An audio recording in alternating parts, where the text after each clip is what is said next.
By the way, the defense takes the field first as Kyler Murray goes underneath. back for a Good defense. Great defense by Trayvon Diggs, guys. It was like pushed off coverage.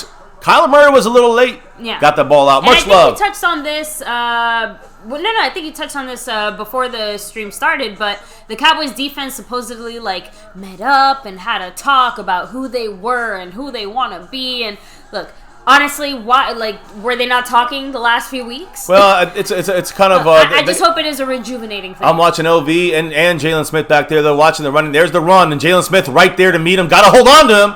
And then you got some tankage, some Jordan Lewis trying to rip the ball out. Kenyon Drake, nothing. I'm not gonna lie, I wasn't even watching the ball. I was watching LV. Just kind of keep an eye on him. LV was lost because he was taking a gap, and Jalen Smith got the other gap, which is a big pickup there. A good run there, a good job by Jalen Smith. And listen, they're going quick, no huddle here for the Cardinals. So to me, they're trying to do something, just basically keep the Cowboys on, not from making substitutions and that kind of thing. LV just went off the field there. LV is off, even though it's a passing down. Yep. And Darian Thompson, the starting safety, keep that in mind. There's some pressure from Crawford. Ooh, deep ball. He's going deep. And thank goodness, because he had us. He had Andy Isabella. I said he's the guy that's going to go deep, stretch the field. He had us. It was just a bad pass by Kyler Murray. We got lucky there. Hey, listen, Trayvon Diggs had to have that safety help. And that safety right there is number 40, Stephen Parker, got burned. Then he got the deep safety back there from Xavier Woods. If that's an accurate throw, that is a touchdown. So, Trayvon Diggs got burnt there. Darian Thompson, not very good. Xavier Woods, a little behind. Cardinals are punting. Yes, I got to fix this here, too, on my screen. Not bad. Uh-oh. Oh, great. Oh, man, I don't even have my... If it's on us, it's on them. So it's a flag on the Cardinals. They're going back 5 yards, which means, first of all, it's not 4th and 1, which you never know. They might go for it. You never know. And then the other good thing is that, it's on the Cardinals. They're punting, and now we get an extra 5 yards to maybe get a better return. What do you think? What do you think about Zeke over here with her Afro puffs there, huh? The Zeke puffs. It's been a while since we've seen Zeke rock these, but yes. Here we go, guys. It is 0-0. The punt is all off and underway. There, it's up and up. CeeDee Lamb gets tackled. Took a chance there, taking that return back there. And we are in the first quarter. Let me fix that right now. There we go. And here comes Andy Dalton, guys. First time here we go. As a starter for the Cowboys. I hope the red rifle is fully loaded and operational. Right? It's a little bit rusty. Hasn't been fired in a while. It's only dropped twice. Fired once, only dropped twice. That's one way to put it. All right. Now, again, guys, in case you are a little bit new here or whatever, we're not going to look at the chat too much while the game's going on because we do just we have a slight delay as well. So on you guys' side. I'm sure most of us might have a little bit of a delay just in general if we're watching through. CeeDee Lamb in motion. Andy Dalton changed the play. We got to focus. That's time for gameplay. Play-by-play, watch party time. It's a run to Zeke to the left side. Met and lost by a yard. Who was the guy who was bowled over? Terrence Steele. Terrence Steele couldn't even stick the block. So we got a loss of a yard to start off the game with a predictable first down run.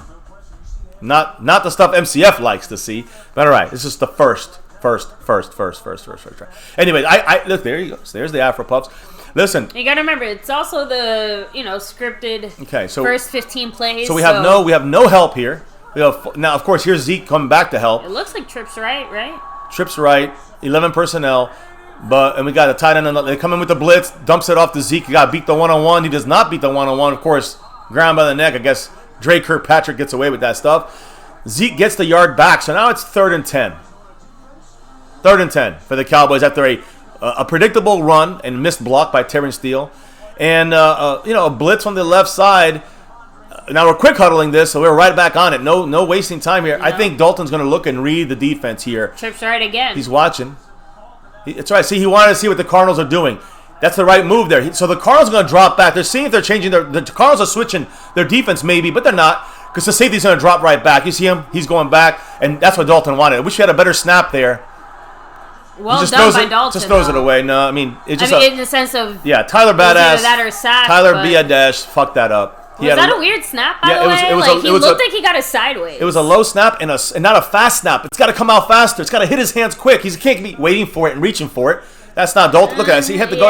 You can't do it. He could have stepped up and added another. We could have had a first down if that was a good snap. Dalton Schultz is cutting across the middle, guys. 4th and 6, we're punting the ball. Because of a bad snap by Badass. Hopefully no false start here. Hopefully no block. There we go. Oh, they almost ran into him. They did not. The punt's overway. Fair catching on 24. Cardinals ball on the 24. Christian Kirk gets it there. So, just a little side note. Maybe mute it for a second as the defense comes back out. I wanted to make a mention about Cam Irving.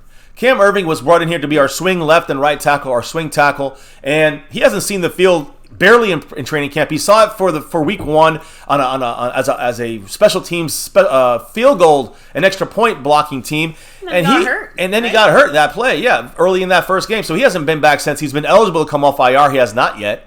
And the Cowboys had planned to bring him off and activate him off the IR today. He was going to play as tonight's swing tackle. Swing low, sweet chariot. Not happening. Now, we're going to have to go back to the Zack Martin as our swing tackle. All right? Cam Irving is not eligible. He's not been taken off the IR yet. As you heard the pre-game stuff I was trying to get in there, Cam Irving's name didn't come up. He's not on this squad right now as far as on the 53-man. He's still on the IR. He's eligible, but he's not off of the injured reserve yet. Why? Guys, he woke up today feeling like shit, which is, again, the COVID the COVID signs, the red flags come up immediately. So the Cowboys, they decided not to take him off the IR list yet. There's either two options left for him, and that's either going to be, and I'm looking here, guys. He reported sickness. He reported feeling ill when he woke up today. So the Cowboys can place him on the COVID-19 list and see if anything comes from that, and if they do testing on him. But again, Cam Irving, who was last tested, along with the entire team of the Cowboys, was tested yesterday, and everybody cleared, had negative, had a negative COVID-19 test result. So that's a good thing. But he does still remain on IR right now. He's still eligible to return next week. We'll see if he ends up having a COVID, like if he tests negative, positive today for COVID, then he'll be on the COVID-19 reserve list. We haven't had a guy there, I think, since August 1st or something like that. It's been a long time since the Cowboys have had, first time the Cowboys have had a player on COVID has been like I said, August 1st or August, early mid-August sometime. We basically haven't had any kind of COVID issues. I don't think we haven't had any COVID issues while the team was actually practicing it together. Right. And before that, as we knew, it was a couple Zeke, guys, possibly 2 to 3 other players. It's a couple guys. Confirmed. I think Savion Smith might have been on the list. And so, anyways, guys, one last note: the captains for today. I want to make sure I say that on offense. It's the redhead, Andy Dalton, coming in there as our team captain. On defense, our team captain, Xavier Woods. Yeah, finally gets a little hype for that. As our defense on the field, on special teams, Donovan Wilson flipping rolls with Darian Thompson. Why is that? There you go, Kyler Murray right now. He just worked LVE there with his legs. He worked LVE with his legs. 6 yards there. He got about 6 yards. Yeah. We had him 3 guys on him. He outran Van Der Esch, and that's gonna happen, unfortunately. But Donovan Wilson, last week it was Darian Thompson, and Donovan Wilson got the start at safety. This week, Darian Thompson gets a start at safety, and Donovan Wilson gets the special teams, captain. BB13 saying Irving was negative for COVID? Yeah, he tested. Again, tomorrow he could test positive. He just started feeling ill today. It should just be like a flu, we hoping. But you never know. The good thing is that he'll be continuously tested. Fingers crossed it is just a regular cold. We hope it is. Not COVID. He moved. They didn't call a flag. The tight end moved. They didn't call it. If it is COVID, he's going to be out for a week, or at least. There's a stop there. 3rd and 1, 3rd and 2. 3rd and 1. Looks like it. But, either way, I'm sure Cam Irving will be okay. It's more about the fact that, unfortunately, if he has COVID, which is real, wake up, people. Medical professionals. It's scientific facts. We're talking about facts, not feelings. Facts don't care about your feelings and emotions. Fact, no Cam Irving, unfortunately, but still, we don't know what's wrong with him. It could be just a flu or a sickness or a cold. It could be COVID. So that's the latest on Cam Irving, who's not playing today. Here we go, guys. They're throwing the ball. Oh, I thought he had it. Good stop there by Xavier Woods. Still, unfortunately, a first down. I guess Jalen Smith doesn't know that, he thinks it's 4th down. Right. He don't realize the ball's a whole yard over that. I swear, Jalen has rocks in his head acting like it's 4th down. Did he just say that? Because I couldn't believe I can't believe Jalen Smith running over, celebrating with the fucking with the 4th down sign. I'm gonna put my phone to the side, but the good news is it looks like we're more or less on the same wavelength as the chat. They might be a little ahead, we might be a little ahead, but Either way, I'm still not going to look at it for now. I just happened to read that comment. I thought it was funny Here after we they're, saw they're that. going quick huddle. Trips right for the Cardinals. No pressure. Oh, there's pressure. Ooh, and well done. So first off, a screen to Kenyon Drake. Was that Dorrance Armstrong? That was Dorrance Armstrong and Antoine Wood. And Dorrance Armstrong came around the corner There we go. and forced Kyler Murray to throw that ball quicker. Antoine Woods reacted to the screen and was there to and saw it happening. See how he's supposed to. It's not just attack; it's read and react. See how he good job by Antoine Woods. Great job by both guys, Dorrance Armstrong and Antoine Woods.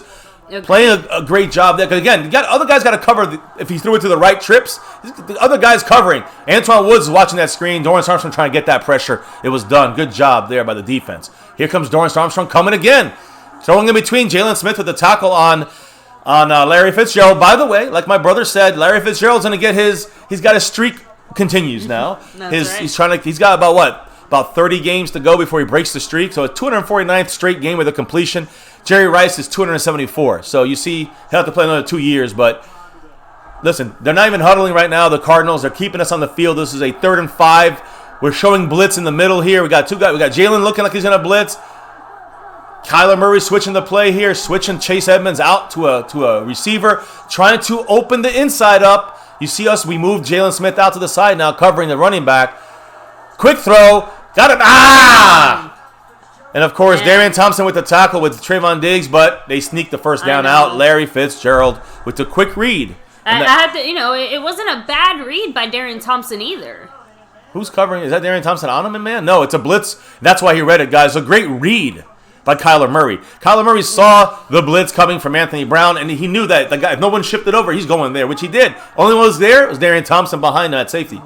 And that's what I'm saying. Darian Thompson. Damn it, they got us blocked out good there. Oh gosh, no, baby, this is what he does. Don't be surprised. This is not him. It's not just that. Just seeing some of our guys getting they were blocked, manhandled by tiny little receivers. The Cowboys were not ready for a quarterback draw.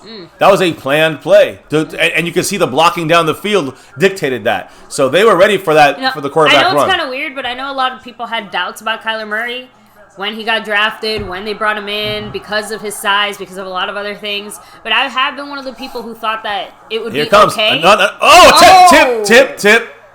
All right. Damn. Because listen, I'm going to tell you one thing right now the Cowboys are doing with their coverage guys. I'm seeing a lot of eyes on Kyler. Watch them watching the play. They're watching what's going on. And not just that was Olin Smith with a great play, but we had coverage. Olin Smith got hit in the face. Right off his helmet. Look at Drake. Trayvon Diggs was right on DeAndre Hopkins, and if he had even caught it, it would have been a 3-4 yard gain or knocked down because there was the coverage is interesting for the Cowboys. I like what we're doing here. I see Donovan Wilson's in the game now. Let's see what we do here on this 2nd and 10. Expect play action here. Yep, play action. Come on, Xavier Woods in his face. I like it. Done. Forcing the blitzes from guys like Xavier Woods, Anthony Brown. Watch for Jordan Lewis coming. These are the smaller guys in cover in blitz against a smaller quarterback. Honestly, the coverage though, you know what I mean? It held long enough when it needed to. It didn't matter for this play. This play was all about pressure. The coverage wasn't.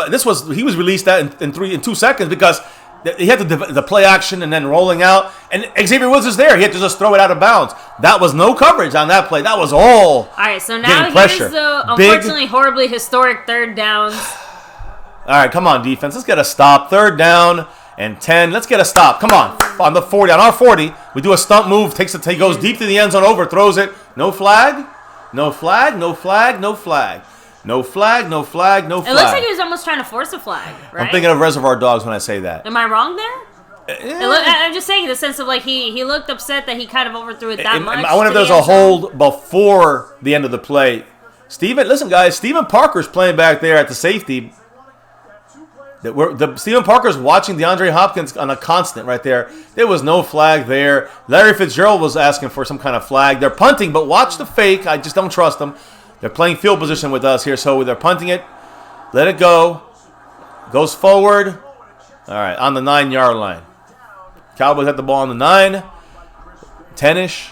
Let's see what happens. Now, as far as Dak Prescott, we see Andy Dalton coming in. Dak Prescott, guys, I was actually wondering if he was gonna be at this game. Would he be attending this game? And he's obviously not attending the game. I was hoping they'd put something on the board, maybe a message from Dak or something like that, but it's too soon, guys. A week out of surgery, there's no way Dak even I think with the infection possibilities and COVID and all that, you don't want a Dak being put into a situation right now when it's the most vital for his health. We got to make sure he has no infection. We got to make sure there's no other complications. In this first week or two is when it's the most important. So you know what? Bring him back to when Pittsburgh comes into town. How's that? Duke Bother said, "Dear Ginger Jesus, hear my plea. Drive down the field and score a TD." Amen. I'm sorry, I just... we don't really say that, but I hear you, Duke. We're saying the same thing in our mind, in our special little ways. I think right now we're all picturing Ginger Jesus. That's all. Yeah, I know. We can't get that out of our minds. By the way, a little note about the Cowboy defense. Although we right now, how many points have we allowed today in this game so far? First quarter, tell me. I want to hear it. How many points? 0. Cowboys and Ravens and Steelers all scored exactly 38 points against the Cleveland Browns. All 3 teams. That's oddly specific. Ravens, they won by 32 points. The Steelers won by 31 points. We lost by 11. Just saying. We're not that great of a team. And all that was still with Dak and a couple other guys. You know, our team in general, scheme and everything put together, we're just average if that. So I want to make sure we get to reality here. But we can still build on this I think we can still get better as every week goes on, but got to see it before we believe it. That's the way it works. So the NFC East, guys, is 5 wins so far this year in 6 weeks, including this game here. We haven't got the win yet, so there's no wins yet in this game. So it's the record right now for the NFC East, excluding this game, is 5 wins, 17 losses, and 1 tie. That's a .239 winning percentage for the division. It's the second worst win percentage by a division through week 6 since the merger of the AFL NFL in 1970, guys. 1984 AFC Central. The AFC Central in 1984 was the only division worse than our division, the NFC East, in the history of a merged NFL in 50 years. This is the second worst division start in history. Division for all the division teams. And there we go, Dalton with the play action throwing, getting time to set up, throws it badly for interception that was dropped. Can you put that up, baby? Because I would like to hear it. And scream at the fucking TV at Andy Dalton playing like he's fucking blind. Scorpios are making jokes since the beginning saying that, it's time for Linehan to start calling the offense again. Well, that was a Linehan play right there. You want Linehan, you just got some Linehan. I don't know what Andy Dalton did there. First of all, it was bad blocking. No blocking on 32. I don't know who's that. Who's that trying to block? It's Noah Brown. Kept him off as long as he can. You see why he's not going to be a tight end. And then just a complete drop with his hurt thumb. Jordan Hicks, formerly of the Eagles. Listen, guys, this is exactly what did I say we cannot do? Is give the defense, have them playing a short field. We've been doing that all year with Dak, with Zeke, with Dalton Schultz. We fumbled and thrown an interception with these guys. Now Dalton almost did it. Dalton did it last week. Too many men on the field for the Cardinals. On the Cowboys. What a bunch of fuckery. This is the kind of shit that pissed me off about this is on. I know McCarthy's the leader, so it's on him in the end. But who's the guy that's fucking supposed to do these things? It's John fucking Fossil. John Fossil is sucking cockle right now. I mean, this guy is a piece of shit as far as he's the biggest disappointing coach. John Fossil. I'll take Mike Nolan any day over John Fossil so far after 6 weeks. I'm sorry. Why do I have to love special teams to be hurt this way? I don't know, baby. Zeke trying to get some yardage. The first guy hitting him, number 22, against the tackle. Coming up there, a safety, Buda Baker, whoever who that is, 22, coming in there and making the stop. And if he doesn't get that stop, Zeke goes 15 yards. Just they're making the better plays than us right now. They're better than us. Simple as that. We are 0 for our last 14 when we are going 3rd down and 10 or more. 3rd and 11, 3rd and 12. Right now we're on 3rd and fucking 11. 3rd and 10 or worse, we are 0 for 14. The last 14 times we've done this. Dalton looking at the defense, but hey, they're just playing back. And there comes a blitz, a safety. Throws it to Zeke to save a safety, dropped. I mean, Andy Dalton just almost gave up 6 points. Almost gave up 2 points. And you wanted him over Dak, remember that. I'm talking to those that are the Dak haters. You wanted him over Dak. Remember that. Remember how stupid that sounds. I'm telling you right now, baby, who's playing better? Defense or offense? Because right now there's no comparison. Defense is dominating for our side. Offense is sucking it right now, big time, hard. No first downs in 2 drives. Bad punt by. Go ahead and cut this fucking asshole. I hate. Great tackle there by number 29, C.J. Goodwin, our best special teams player. I hope C.J. Goodwin's one of the few guys that when we this whole cut year, him. We cut him on the 53. When this year's all said and done, when the dust settles and all that, I hope C.J. Goodwin is one of the guys that is still standing here on this team. I hear you. He will. Listen, I'm just saying. He has to be. He has to be. Anybody who doesn't. It was stupid for the Cowboys to cut him. To get him back on the 53, I thought was asinine. Those were different times. Like, it almost feels like a completely different NFL back then. Back then, football moves made rational, normal sense. Like, people people just made normal football moves. Because even with back at the beginning of the season, but we were doing that. Because I'm just saying, like, we are all still assuming this was going to be somewhat of a normal football year. All it took was 1 week of injuries to change every team's perspective. That's what I'm trying to say. Before that, teams are trying to handle things. C.J. Goodwin's not business. He's not going to play corner. He's not going to play. He's player for for special teams only. I agree. And the only thing the Cowboys did was just like a little bit of a roster move when they made all their. That's decisions. My point. My point is that's a stupid roster move. Because even without or with it COVID, it doesn't matter. You know why? Whose responsibility is back to that? To say, yeah, we can risk C.J. Goodwin. It's John fucking Fossil again. John Fossil is a big disappointment right now. I know, but being real, it feels like water under the bridge in the sense of it was a bad move. It's showing every week. We're seeing bad decisions. Nothing technical. Listen, maybe I'm asking. People might not know this, but we heard the breakdown of who handles the details. Yes. Who handles the details? It's not Mike McCarthy. It's John fucking Fossil. Okay. And John fucking Fossil not only is a disappointment on special teams coaching, which is our worst segment, even worse than defense, and I've been saying this for the whole season, but he's also supposed to clean up shit. He's making things worse. John Fossil's got to get his head out of his ass. I've said this before. I wouldn't be surprised if during our bye week we don't see some bigger, major structural changes when it comes to Dalton. I don't see it happening. I hear you. I wouldn't put it past the Cowboys to change a few things. That's all. Tweak, calibrate. To use McCarthy's words, calibrate. Just saying, because right now it seems like they are. I'm trying to find the right words for it. They're going with what they have. I think that's the best way to put it, right? They're trusting what they have. They're trusting who they brought in, and come hell or high water, they're just saying, "I trust the decisions these guys are making." And I hear you. I hear that. I just think that we have to adjust a few things about those decisions. I think that it was at first I thought it was an anomaly that we'd let C.J. Goodwin go and then have some kind of plan to bring him back. I thought it was just like a plan from Fossil. I think Fossil fucked up, and now that I'm seeing fuck up after fuck up for over 2 months from John Fossil. Okay, so it's on Fossil. So at what point does someone step in and say, "Hey"? That's McCarthy. He's got nice. There you go. Hold on to him. Donovan Wilson playing good right there and helping the run support. And wrapping up, one thing that we don't see Xavier Woods ever do. That's been one of the few real aggressive tackles I've seen in a while from the Cowboys. That was a great stop there by Donovan Wilson. And a clean hit, too. But he almost lost him. Led with the shoulder. Although Hamilton, I'm sorry. 72, we cut Justin Hamilton. 79 is the Hamilton that's in there now. So we had 2 Hamiltons, by the way. 79 is the guy we brought up. So 79, Justin Hamilton, he was playing on that last play. I don't think he's on this one. So here we go. 2nd and 7.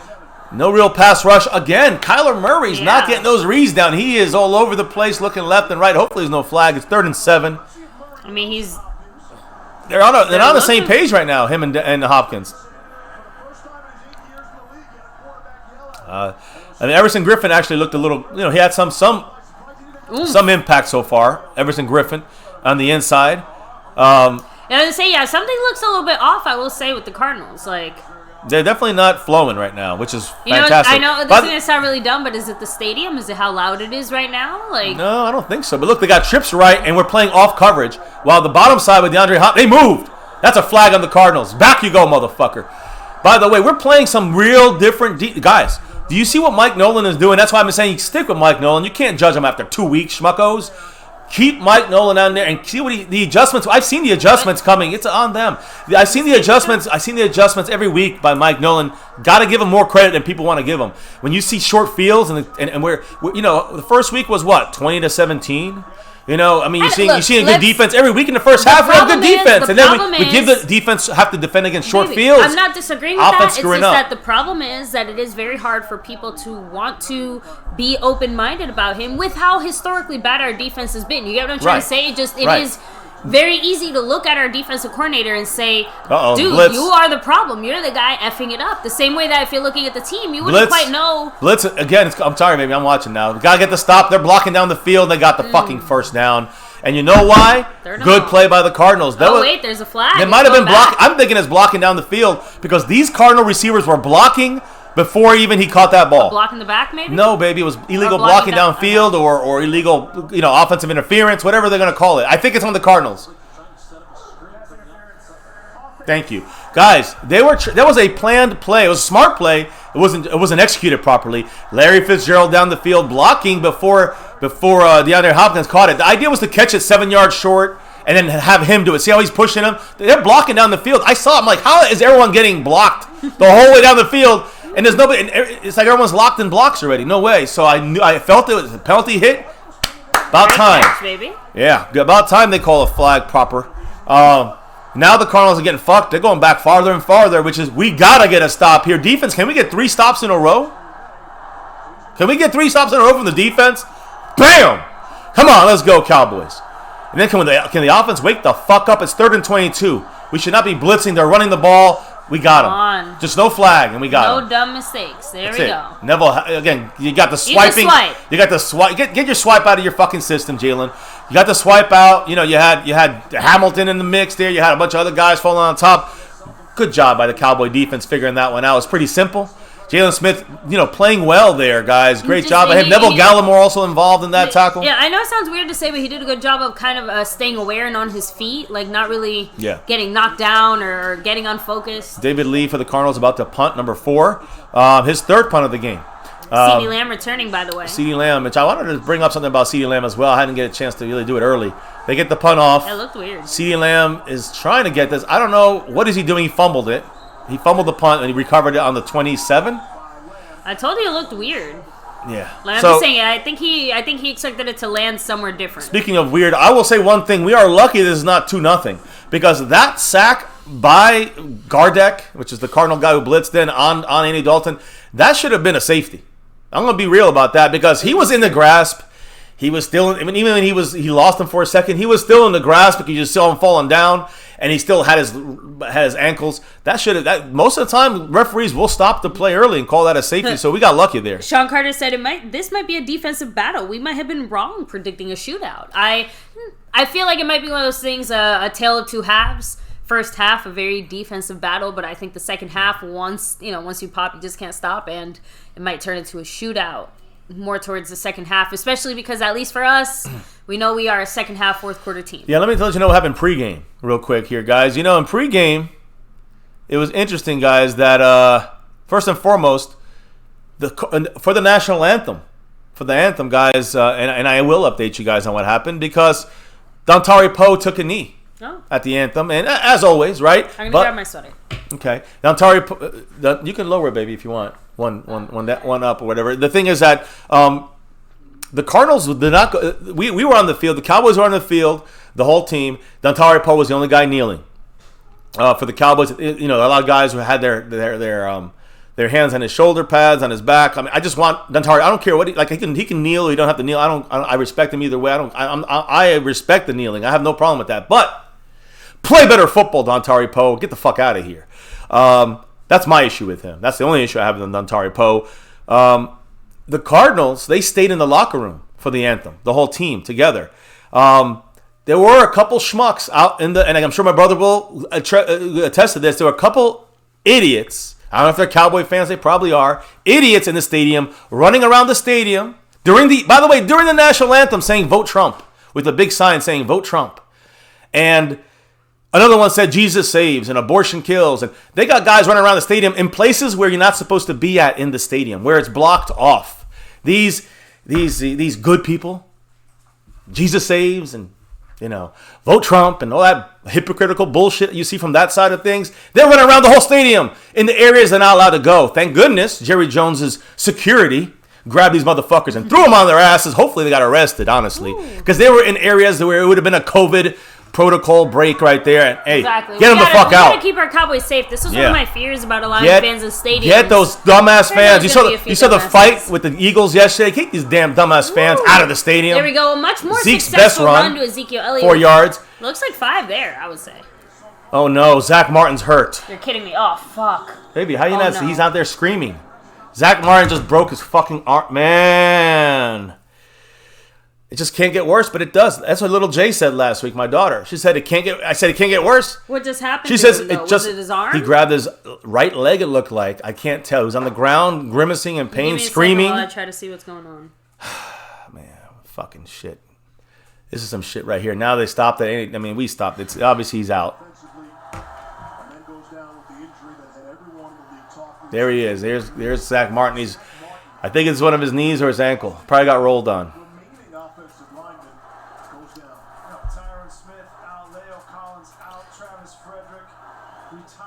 I mean, how much more bad can happen? I don't know. I mean, maybe someone's going there and blow up the stadium. Maybe it's not as bad as we think. He got rolled. It could go anywhere from a sprain. He won't be back this game. I don't think. I don't know. So now we got Connor McGovern in there, who he's never taken an NFL snap. I mean, he just replaced Zack Martin. Now he's walking up the field. He looks pretty good. Come on, Voodoo, rub that jersey for good luck. Come on, let's go. There he is, getting rolled right there. See him? Oh, he got kicked in the head. That's the best thing that could have happened. That's the best thing that could have happened because he got his belt wrong. It's not exactly. He might not. I don't know if it's gonna count as concussion. I mean, it probably is a concussion. He didn't look like he was ever out. He just looked like you said, he got a little white light. I got those. I guess that counts as a concussion. But the thing is that Connor McGovern now. Can I be mad at the Cowboys that this is the first time we're seeing Connor McGovern? Just a little bit. I mean, I don't know. We should have seen him. There's a reason. We might see the reason why we didn't see him. Right there's the reason. He couldn't make the block. Fucking CeeDee Lamb with the drop. Catch. I mean, this is there's a flag. Complete. Yeah, it's probably a hold by Connor McGovern.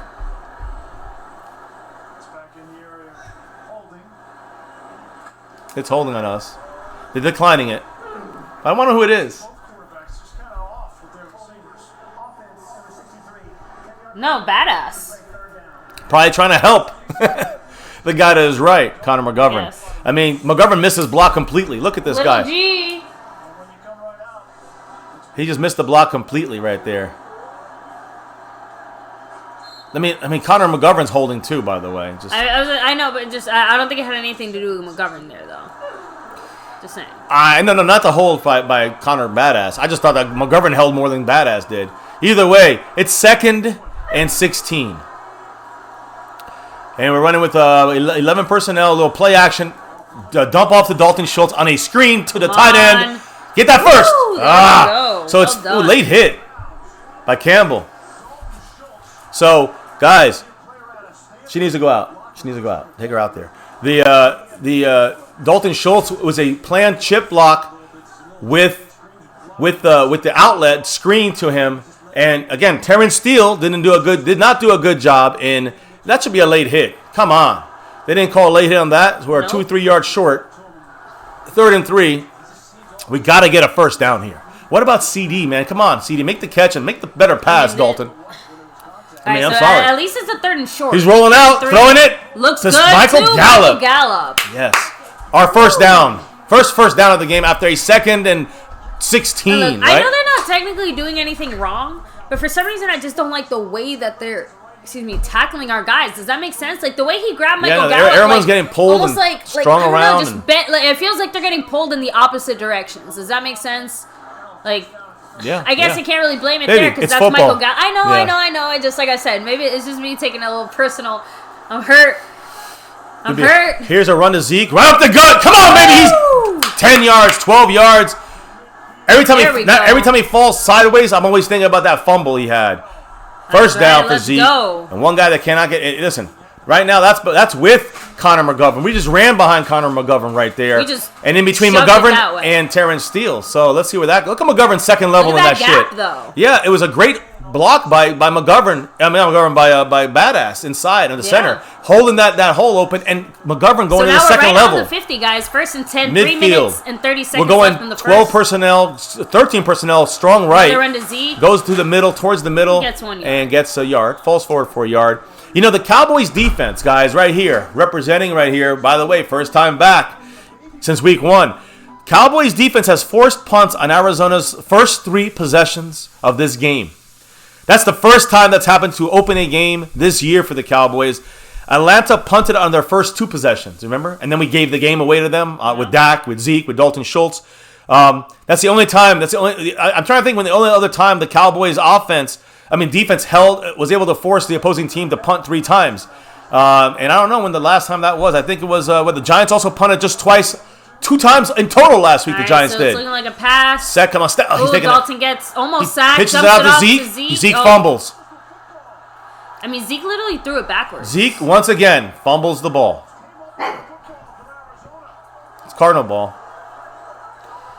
Zeke is trashed out, guys. I don't know what's going on. He's running great, but he's just not able to hold on to the ball this year. And again, whether it's Andy Dalton, Dak Prescott, Dalton Schultz, or fucking Emmitt Smith, this is 3rd lost fumble this season in 6 games. That's a career high in a season for Ezekiel Elliott. Zeke is sucking balls, is what he's doing. He's sucking dick this year. I can't take this motherfucker right now playing shit like this. Our best guys cannot fuck up. It's just as simple as that. If they fuck up, it is on the offense. I do not put this on the defense. If the defense allows points, it ain't on the defense. It's on the offense.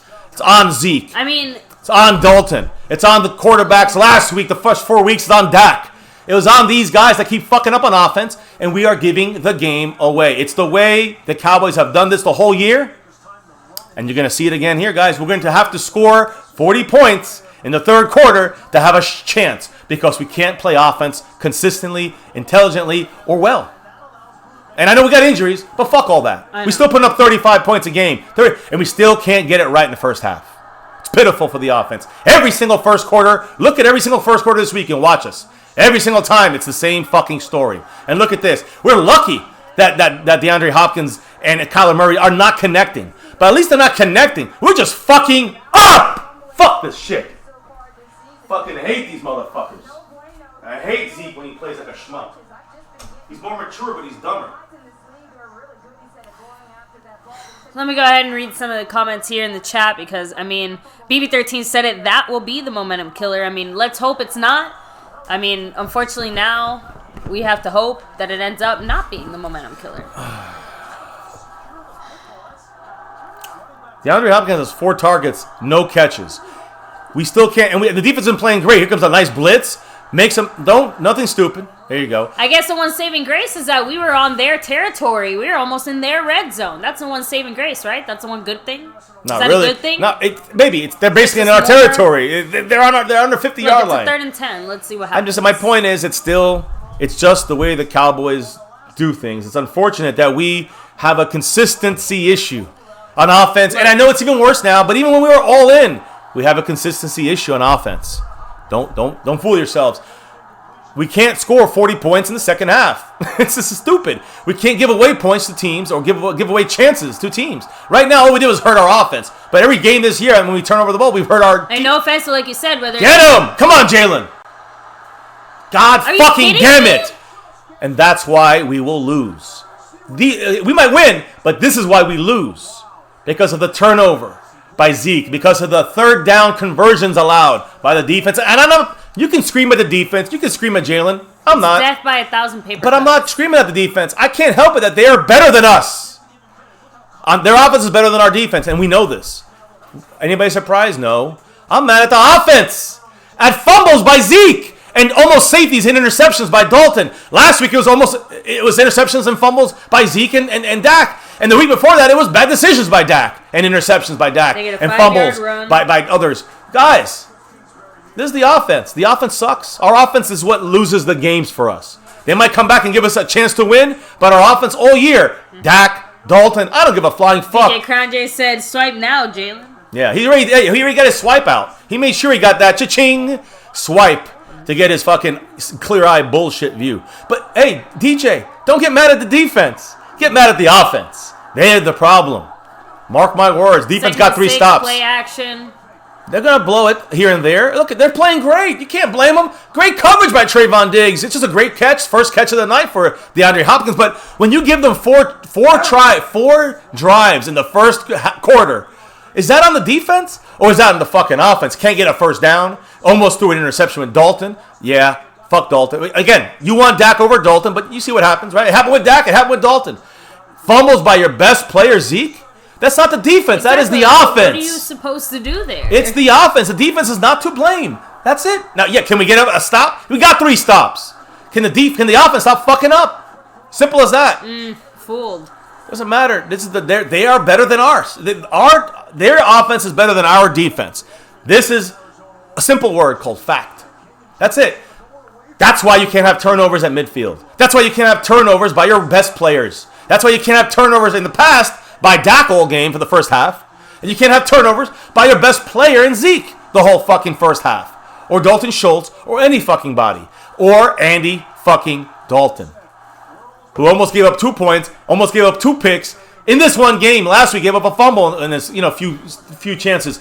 I'm just saying, guys, I'm being real than real here. You can blame the defense all we want. The defense is a work in progress. We knew this from the start. Yeah. The offense is supposed to be good to go, even with the injuries. Still putting up 36 points a game. But every game in the first half, we've blown it for the defense. We've blown it for the offense. We've blown it for the star. And that is on the offense first. Sorry, I'm not going to sit there and suck their nuts because they scored 30 points in the fourth quarter. Where was the mistake-free game in the first half? Yep. We haven't seen that all year. No, and DJ Crunch just said, I know the offense has been bad every week, but everyone puts all the blame on the defense. Yeah, not me. Not I. And I've been stopping that for the last couple of weeks. Don't worry, baby. Remember we had that split? No one's excusing that. Baby, remember how you and the whole channel we're always like, no, it's the defense. It's the defense. We suck. Accept it. It's not so much about the defense. It's just that we're not as single-minded in that it's the offense.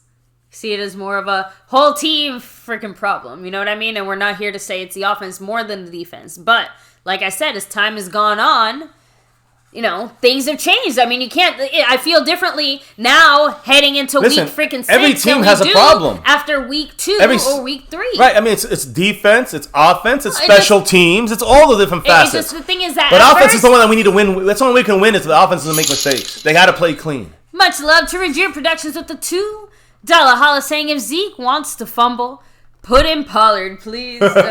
Might as well. If Zeke's gonna keep fumbling, and again, this is the key, guys. It's not even Andy Dalton. It was Dak last week, and in the first 5 weeks of the season, it was Dak, and Dak can't make mistakes, and Zeke can't make. But now Dak's gone now. Now Dalton can't make mistakes, and now Zeke can't make mistakes, and we're seeing mistakes by both of them. It's not even a player thing. It's like the way that it's like they're not ready out there. And I don't know if that's John Fossil. I don't know if that's Mike McCarthy. I don't know if it's just maybe it's Kellen Moore. I don't fucking know. I don't care. Like in the sense of I know it's the offense that's killing us during the game. Right in this moment, I don't necessarily care who's the more responsible because honestly, doesn't like matter. I said, it's a team loss. Shit flows downhill, right. And guess what? At the end of that hill, Mike McCarthy. Like I'm just trying to say, in the sense of in the end, he's the one that has to make the decisions. And Mike McCarthy has still. What I was trying to say is that Mike McCarthy has still allowed Fossil to be that decision maker, right. The guy handling the details. Right, that's why I said he has to be the one that takes that duty away from him. That's why I said that I feel like that duty won't be taken away from him until the bye week when they can make that, they can do that in the nicest way. I hear you. As they're driving on us here, and here they come up the gut into the red zone now officially. And he just went forward another 3 yards. He got stopped, so now instead of 3rd and 3, it's 3rd and 1. Guys, Zack Martin update. Zack Martin, who came off the field. What's up, Jessica Booker? Much love. Appreciate you in the house. Subscribing. Welcome to the family. Guys, Zack Martin was in the medical tent, and then now he's on the sideline riding the bike, keeping himself active in there. I know that he's working with the center, what's his name? Marcus Henry, the backup center. Hey, look, 3rd and 1, inches. Here they go. Oh, they're spreading things around. Like just kind of keeping himself loose. Just moving things left and right. Yeah. A little fake. They're gonna run. Kyler Murray has to get him. Dropped. Well done, 4th and 1. Jalen. No, that's not Jalen, baby. That's Xavier Woods, baby. Pressure by Jalen Smith. Oh yeah. Jalen Smith was on him. That was his assignment. They're saying a penalty on us. They want to go for it. We got Stephanie Willis and Regier Productions. With the fist bumps. Fist bumping. Fist bump. The $2 highlight. Much love to Regier Productions. Yeah. The $2 highlight saying Cowboys trade for QB Sam Darnold and get rid of Dalton. No. It's in hell like all no. of 3 seconds with Andy Dalton. No matter what happens this season, We're sticking out with him the rest of the year. Andy Dalton is it. He's for the quarterback. Season. That's it. Don't get dreams of anything different, guys. Kind of like how we still They're think going for Dak it. is going to be it. They're going for it. 4th down and 1. They probably will make it. It's a fake. Kyler Murray outside easily gets it and gets almost a touchdown to the 8-yard line, to the 6-yard line. Easy play. I mean, you can do whatever you want with Kyler Murray. We won't be able to stop him consistently. It's just the way it is. And hey, that's what happens when where did this come from? This drive? Oh yeah, Zeke fumbling. It's not on the defense, it's on the offense. And that's just the way it's going to be if you're the strength of our team, you got to play like it. You can't make the defense look like they're the strength of our team and the defense is our weakness. If you do that, it's on not on the defense, it's on the offense. Every week this year, it's been on the offense. And I'm going to keep saying it. It's still on the offense. You don't like it? Then let's get a better offense. And I don't mean the receivers. I mean to get this ball up the field is what we need. You see Hamilton in there, guys. Yeah, Hamilton. Just like the play. He's in there making plays. Hamilton, Justin Hamilton, 79. I think we did do at least one thing here, though, guys. At least for the defense. This is the first time we've kept anyone from scoring in the first quarter so far this season, right? Yeah. Has to be. Bad news. What? Bad news. So, again, Zack Martin was in the tent, came out, was on the bike, working with Marcus Henry, our center, that was brought up from the practice squad, and trying to get back in. Just walk to the locker room right now. He's not coming. He's not. Right now, we don't know, but he's going to the locker room. Probably going to check that brain, unfortunately. Okay, maybe. Here's a run outside. Christian Kirk, he's in. Touchdown. Yeah. Too easy. I mean, and guys, where does that come from? Ezekiel Elliott's fumble. From the offense. Right there. They're showing his face, and he should be fucking embarrassed. It's on you, Zeke. Wake the fuck up. And they went for it on 4th down. Hey, 4th and inches. They stopped them on 3rd and inches. I give credit to this defense trying to hang in there. They're doing their best. With the newly placed in their LVE playing, they're all playing a little better. I think the scheme is a lot better for the Cowboys. I just unfortunately think that I know that we just cannot. We're not going to be able to hold up the whole game against them and hold them to 20 points. It's not going to happen. The problem is our offense isn't going to get any better with less offensive line. If the offense cannot put up points and stop making mistakes, we lose the game. That's every single week. Every week from here on to the end of this season. That's the way it's going to go. And if Cowboy Nation can accept that, then you are delusional. Plain and simple. Let's hear from the chat. I already understand how the few chances we have to win has to rely on the offense not making mistakes. I've been saying that for 5 out of the 6 weeks. At least 4 out of the 6 weeks. You've been hearing me taking shit because I blame the offense. Well, BB13 said, get a better offense. We only have 5 starters left, MCF. Get a better offense. We don't have a good offense. It's over. If that's the case, then forget about it, guys. Guys, other teams get through shit, right? Other teams get over this stuff. Listen, can I say one last thing? Who's that? BB that said that? Mm-hmm. BB, Mr. COVID denier. Listen, here's the thing. When you look at the facts, this is not the first time this has been happening on offense. Have you been watching the whole season with us? I know you've been watching the games, BB.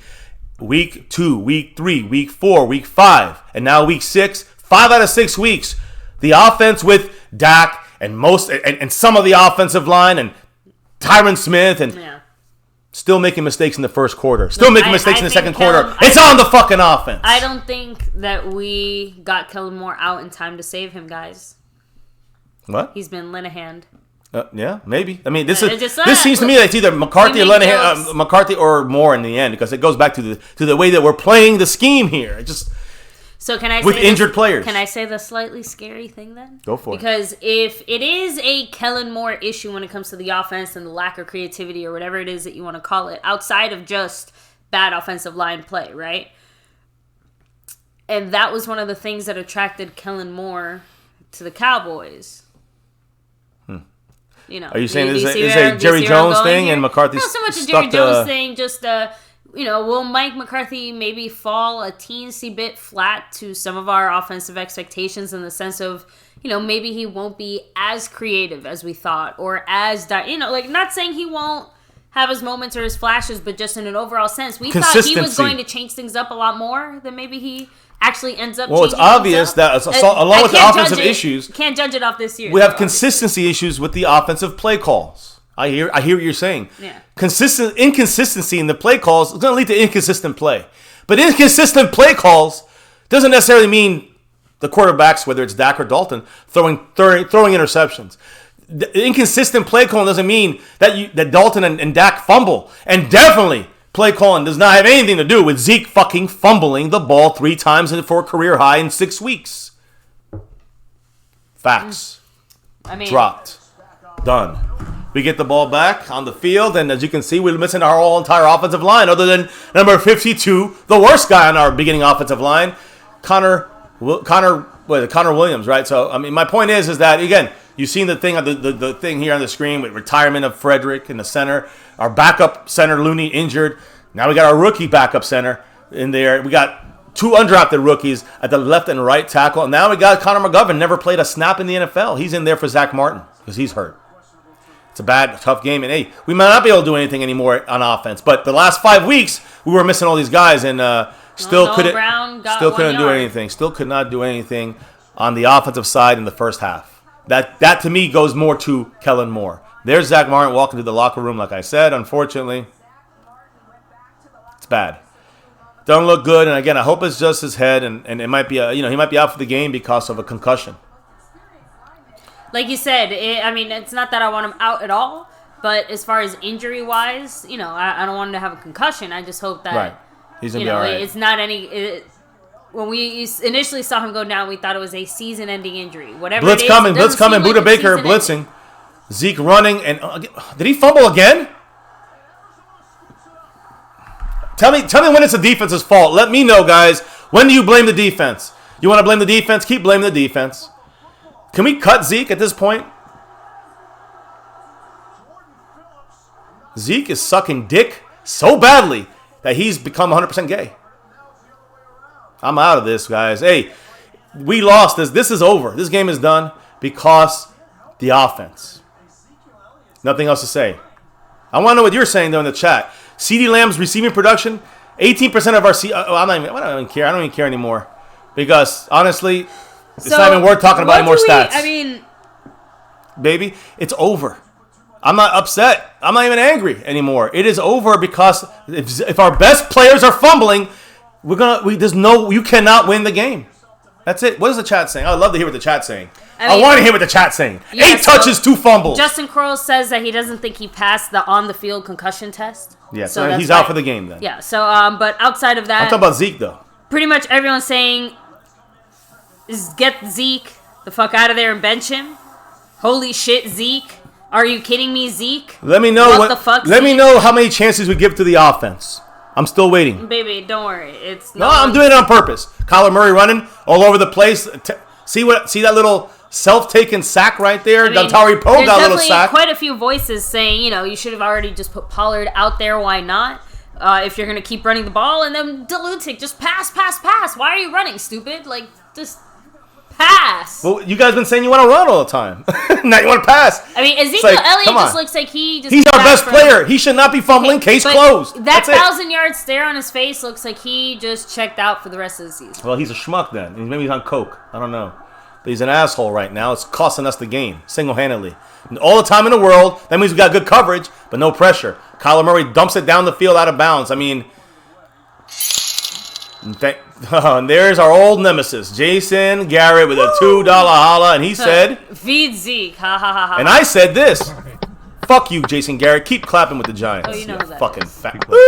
I know it's East Side faggot. East Side Harold. Oh, so hey, but Stephanie Willis said, "Don't give up, husband." With respect to wifey, what are our options? So, like I said, again, the options are bench Ezekiel Elliott, or at least don't have him run the ball. Have him out there blocking. In a bigger picture, McCarthy needs to take over. Enough with this play calling bullshit. We can't fix Zeke's fumbling. We're gonna lose the game. That's the way it goes. You're not gonna bench him. It's almost a first down. 30-11. This motherfucker just got a first down. The way Kyler Murray throws the ball. And they gave him the extra yard too. He didn't get the full yard. He was short, but they gave him the yard. First down Cardinals. Doesn't really matter. Why not? I mean, at least the defense is playing. At least they're playing until third down.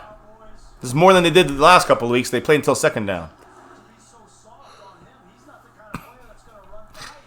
It's incredible. Just saying, like, he threw the ball like there's no words to say anymore, guys. It's just the way it is.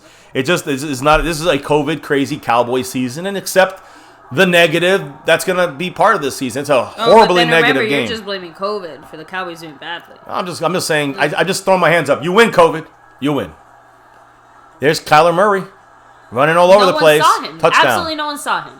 He's yards short, but it doesn't matter, guys. It's going to be 14-0, just like it always is.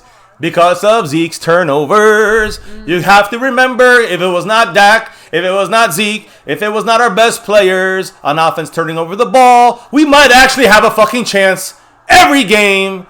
But that's over with now, because we've just given the game away once again. Keep telling me how it's the defense. Keep telling me how it's on the defense. There's a flag.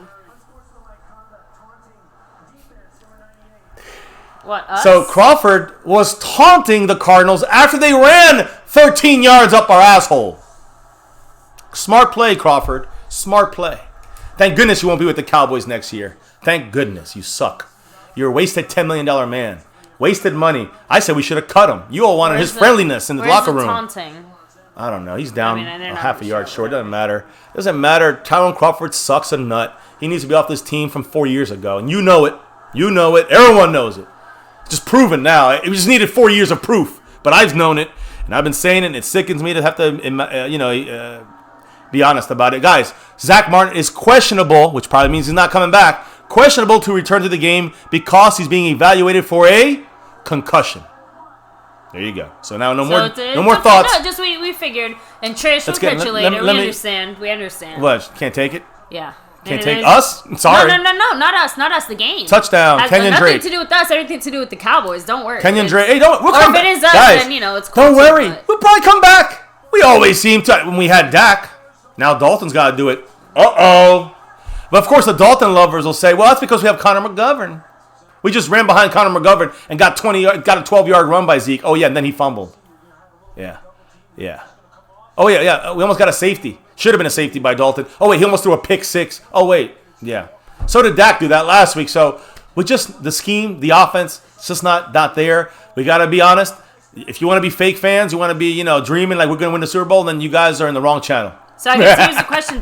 We're in reality mode. Does Mike McCarthy have the balls to, quote-unquote, bench Zeke? And obviously not. You know what I mean by bench Zeke. Like, you're not going to bench him, show but... him, make him wake up. The thing is, I don't know. Sit on ice for a bit. Tony Pollard goes in there. Or, again, he just doesn't run the ball There's something going on with Zeke's style of holding the ball. He's not going to be fixing this game. Somebody brought up way back a few games ago, and I'm so sorry, I can't remember who it was, but they had brought up, we moved on from Gary Brown, and I know he's just a running backs coach, and a lot of people are saying, like, yesterday no, brought it up about moving on from Skip Pete and bringing back Brown. I was saying, is the issue Skip Pete, or is the issue not so much Skip Pete, but just whatever that Gary Brown was doing was working with Zeke? At least that's the assumption we're going with. I don't know what kind of new things have been introduced. Right.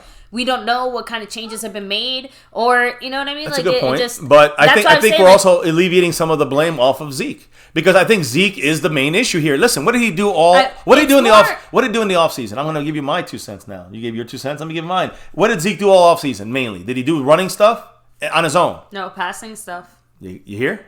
Could that have contributed as well as Skip Pete? I'm putting the puzzle together with you, baby. So that's what I'm trying to say. Both things, in the sense of Zeke naturally was just focusing more on like his passing game. Yeah, maybe he didn't practice as a running back. Maybe just and then Skip Pete just kind of, I don't want to say neglected to address it, but no offense. But here's the thing that bothers me though, because okay, you can say that, but after like the first fumble, should have been addressed. Okay, after the second one, you should be running laps so you throw up, and then it should be addressed. But now he had 2 in this game. He's got 4 for the season. That doubles his worst ever in a season.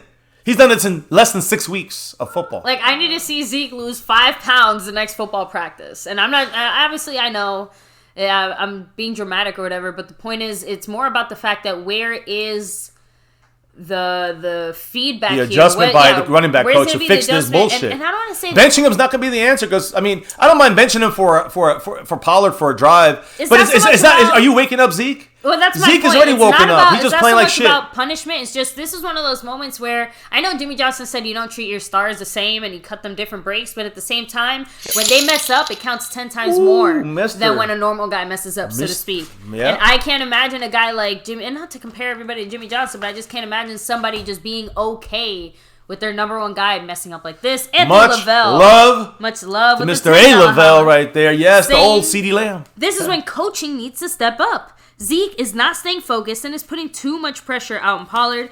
McCarthy take over play calling. No celebrating for doing your job. And that's what I'm trying to say. Like, it has to be both. Like, the players and the coaches both have to do their jobs. Like, obviously, it's not Mike McCarthy fumbling. But Mike McCarthy is the one that has to figure out how to adjust to these constant freaking fumbles. And it goes, like, down the chain, too.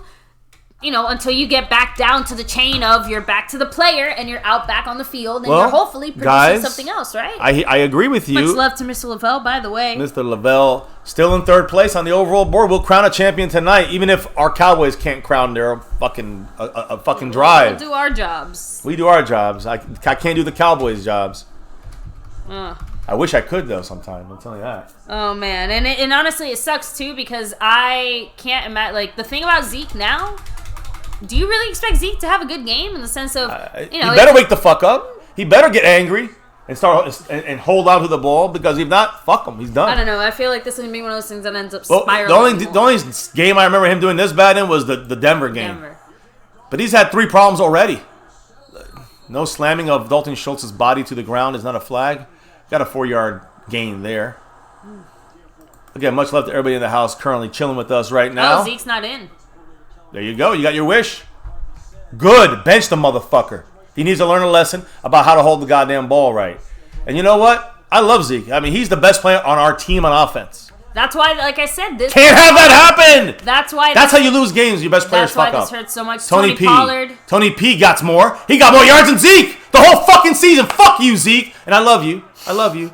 But for this moment, fuck you, Zeke. Sit on the bench and shut the fuck up. Take those nose rings and fucking clip them to each other. I don't give a fuck. Just stay off the fucking field. I feel like you need one of those little... Man, I'm telling you. Like a theater mask or something. This like be one a of happy them, face and one of then them like seasons. the sad, angry face or something. One of these seasons. Stephanie Willis, much love with a $5 holla. Stephanie, much love to you. Appreciate you. And like I said, it just... Some lessons need to be learned the tough way. Tough love, man. This We're ain't going no back to that Linehan style of Zeke's not playing the whole second quarter. I know you're I know you got the millennial love in you, but oh no, the blitz. Was I not the one who said that to bench him? Wow.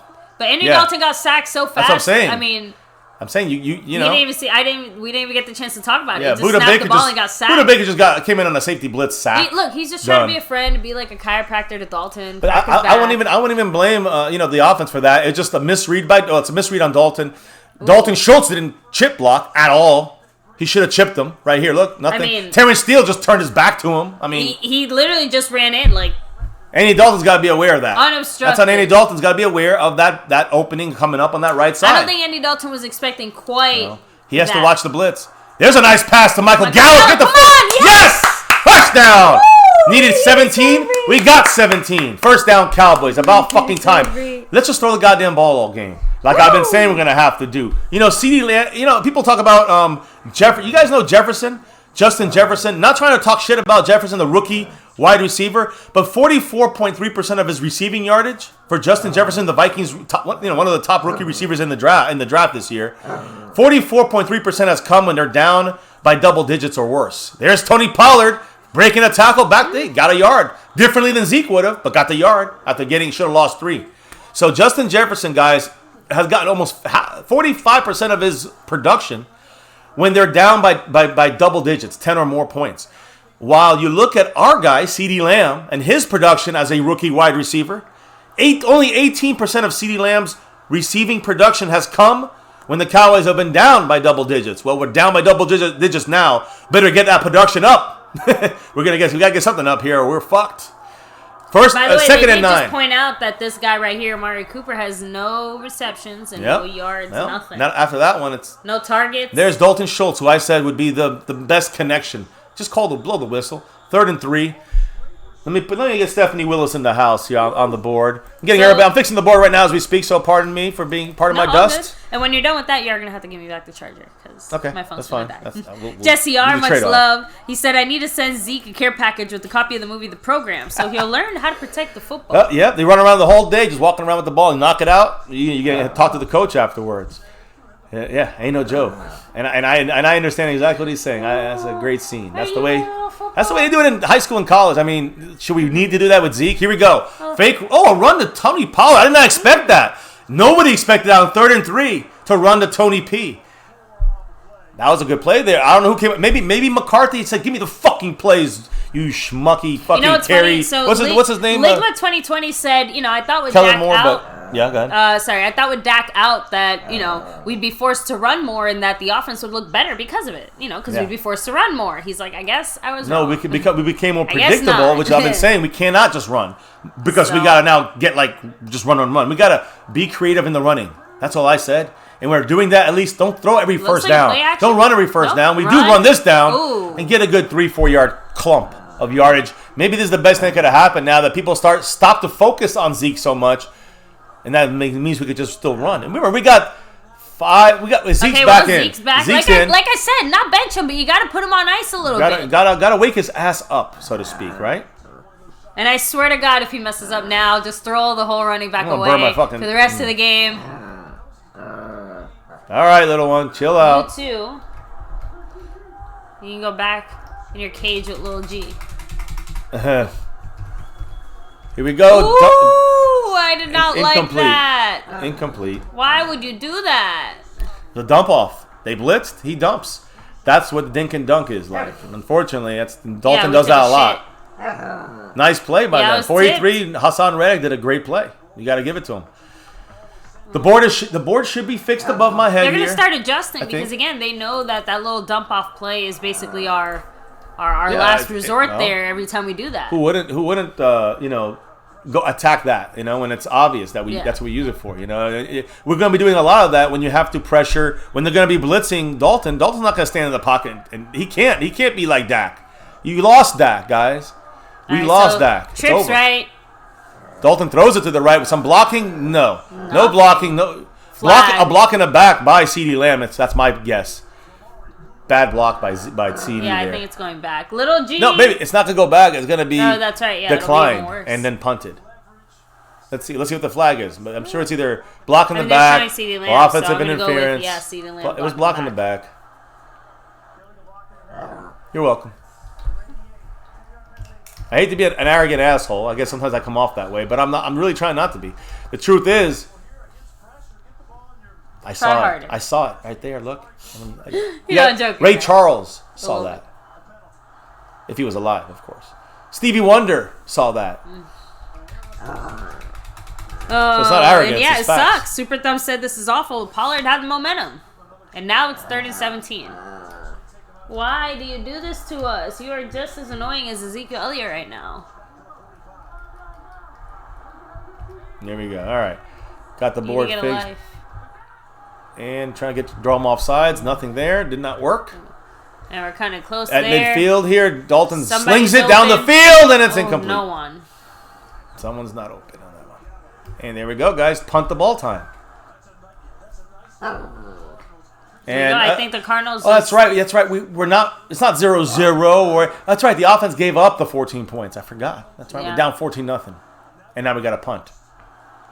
Jiggy Jenks, Zeke actually did lose weight. He's He's actually pretty much where he was at in 2016. A teensy bit heavier, but that's literally just pure muscle. Could you just see? Could you just see the great John Fossil making a fake right here, like faking no one out because we know he can do a fake at any moment. You got to get me. Would it be surprising if he fakes this? No. There it goes. Good punt, though, this time. Lets it bounce, and let me restate that. Shit punt. And shit coverage. John Fossil, another X to your fucking face. John Fossil is about to get fired in year 1. I mean, like I said, I know there's definitely going to be some coaches, whether we like it or not, that have to go. Some coaches we won't mind. We'll be happy. We'll be kicking them out the door, right? Some. I know the defense is not getting turnovers, so I know that's the problem on the defensive side. But guys, The offense has given up 12 turnovers this year so far. The offense has given up. And so we're negative 10 in turnover differential. That's probably the worst in the NFL. You know how many points we've given up off of turnovers this year? Off of turnovers because of the offense. And that goes to Dak and Dalton and Zeke and Zeke and Zeke. Why have we given up 12 turnovers? But you know how many, again, baby, we're negative 10 in turnover differential.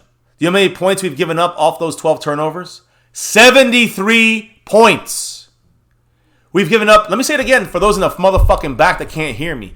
73 points off turnovers. Off the Cowboys' offensive turnovers. In this 6 week, not even 6 weeks, 5 weeks and not even a half.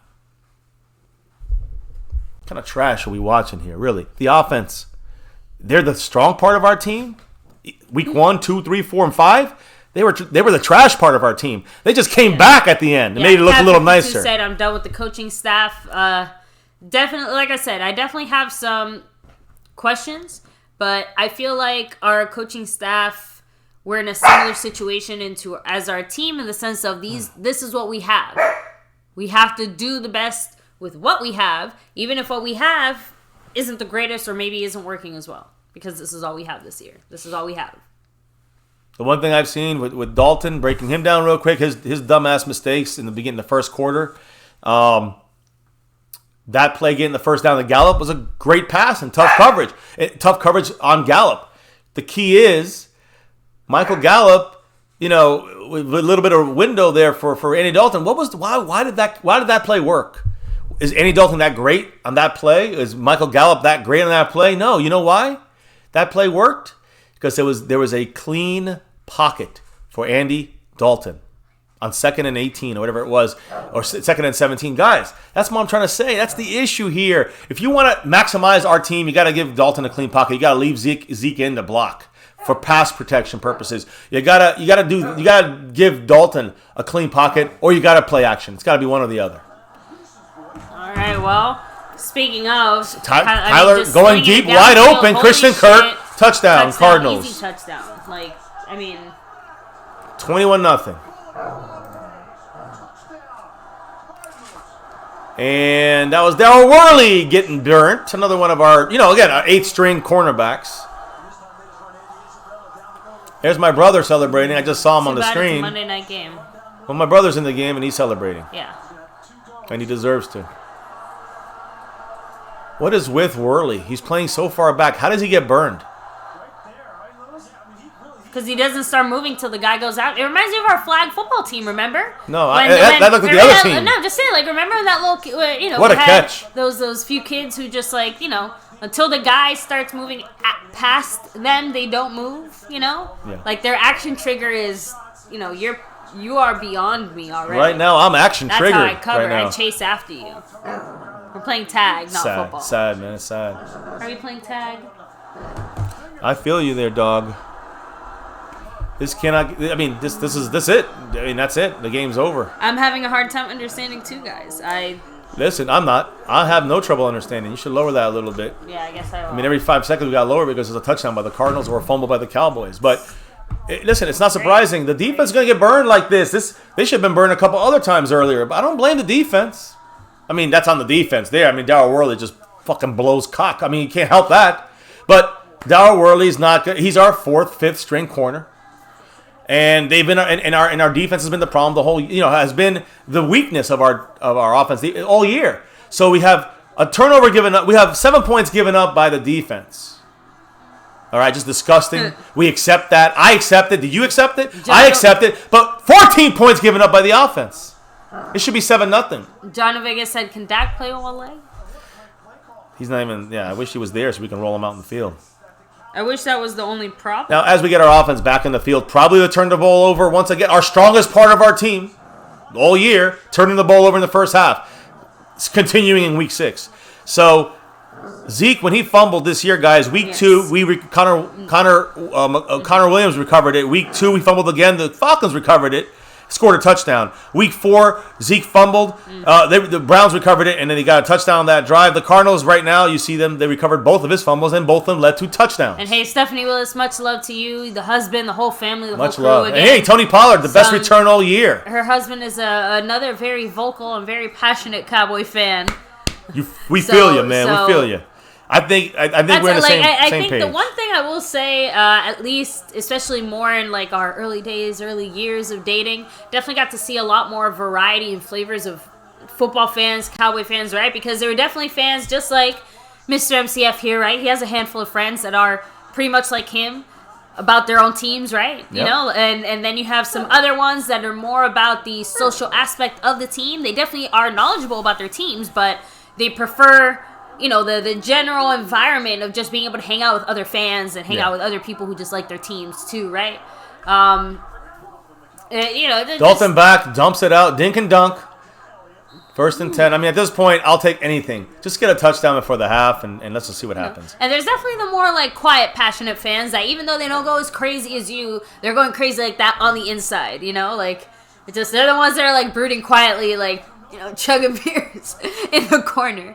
Oh. Anyway, my point is, there's all sorts of different ways to represent your fandom. Just because you're not, like, crazy screaming or just because you are crazy screaming doesn't mean you aren't a passionate fan, right? But 2nd and 7 here for our Cowboys. Andy Dalton looking with 3 receivers, a tight end, and Zeke. He dumps it in there for a first down. Nice catch by Cooper there. Zack Coop, yeah. Yep, getting the first down. It felt like, you know, this is super random, but it almost felt like when he caught the pass, like the pass propelled him. Yeah. You know what I mean? Like it went so fast, he just kind of held it. They're showing Ben DiNucci in there. He looks like a millennial.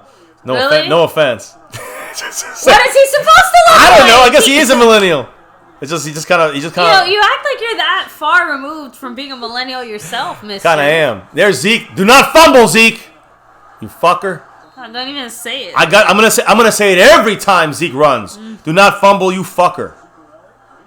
If you got kids in the room, you probably want to either teach them the word or walk them out the room or change the channel. Dustin, shout out to Dustin. What's up? So hey, congrats. What happened? What? No, please tell us. I don't know. Journeyman plumber. So and hey, awesome. So guys, again, you know, I know this year's been lots of ups, lots of downs. Hopefully, we can see some ups from our Cowboys and not just, you know, the little ups we have in our personal lives. 2nd and 2. It's a run to Zeke. It should be an easy first down. It is. Hold on to the ball, Zeke, and pummel forward. There you go.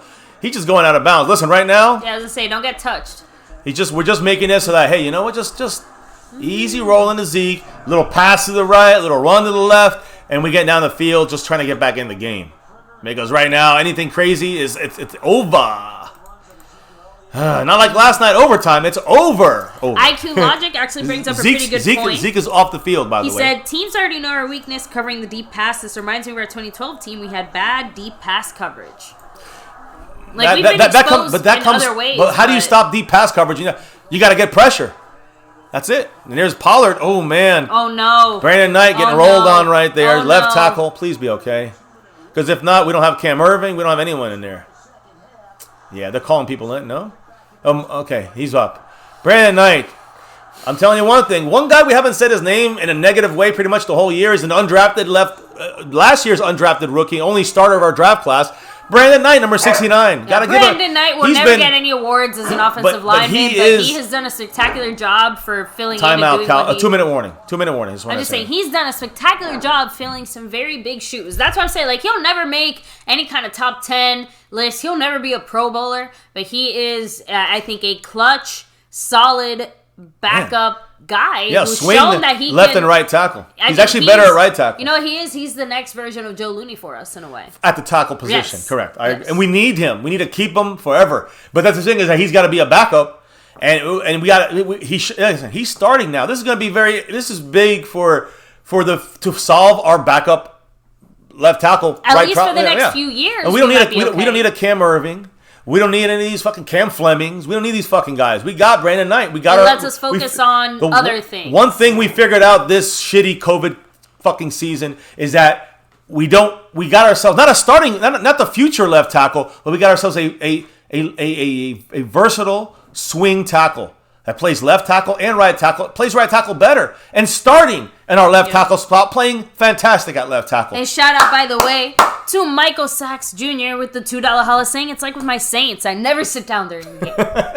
Oh, that's us. Trust me. We just have to sit down so the camera gets us. I'll be walking in the circle here. Michael Sachs. Yeah, usually, I mean, you know, there's usually things flying about, wandering about, right? Yeah, when I walk off screen, you know. Yeah, and DJ Kranjay also said, I've really underappreciated Dak. And honestly, fair enough. You're being honest about it. You're not the only one, and I'm not saying that in a bad way. I just mean in a very broad, general way. Yeah. A lot of people felt that. A lot of people are that way, yeah. No, with the type of offensive weapons we have, you know, it shouldn't take anyone too crazy skilled to just go out there and, you know, do the basics of keeping our offense going, right? But especially with this offensive line, I don't think it's just anyone who can dodge and escape the type of pressure that they were facing and still kind of keep things rolling forward. Yeah, at the same time, it's not like the Cowboys were putting up that many points at this time either. That's the other thing, too. So let's see how the whole game goes before we start making any judgments on missing Dak too much yet. Because right now, even if Dak was in there, Dak's made the same mistakes as Dalton. Like, I'm just trying to say, like, imagine that safety situation or whatever. Like, Dak probably could have done the same thing. We could have avoided the safety. But Dak couldn't have stopped Zeke from fumbling twice. And Dak couldn't, like, you know. But Dak could have made the bad decision to throw it into double coverage, like he did 4 times against the Browns, and he didn't get a pick. Andy Dalton also. That's my point. You know. They're making the similar mistakes on offense. So to me, it's maybe Kellen Moore not running the scheme properly. You know what I mean? It feels like splitting hairs in the sense of overall, I do think Dak is underappreciated. Here we go. But Stephanie Willis with the $2 holla sticker, and as she drops the sticker, they stick Tony P for a 2-yard loss, 3-yard loss. Stephanie Willis with the $2 holla. Much love, the Legatron. We haven't seen any points from the Cowboys, so Asha, stop it. Much love to Stephanie Willis. Appreciate you once again here, dropping the love. And when we got Mr. Channel 84, our current leader, to take that top spot. Get her out of here. You got to get her out. Channel 84 is down to Brandon Knight. Brandon Knight points, 69 points on that board. You need a Zack Martin to take it down. So here we go, guys. 3rd and 7.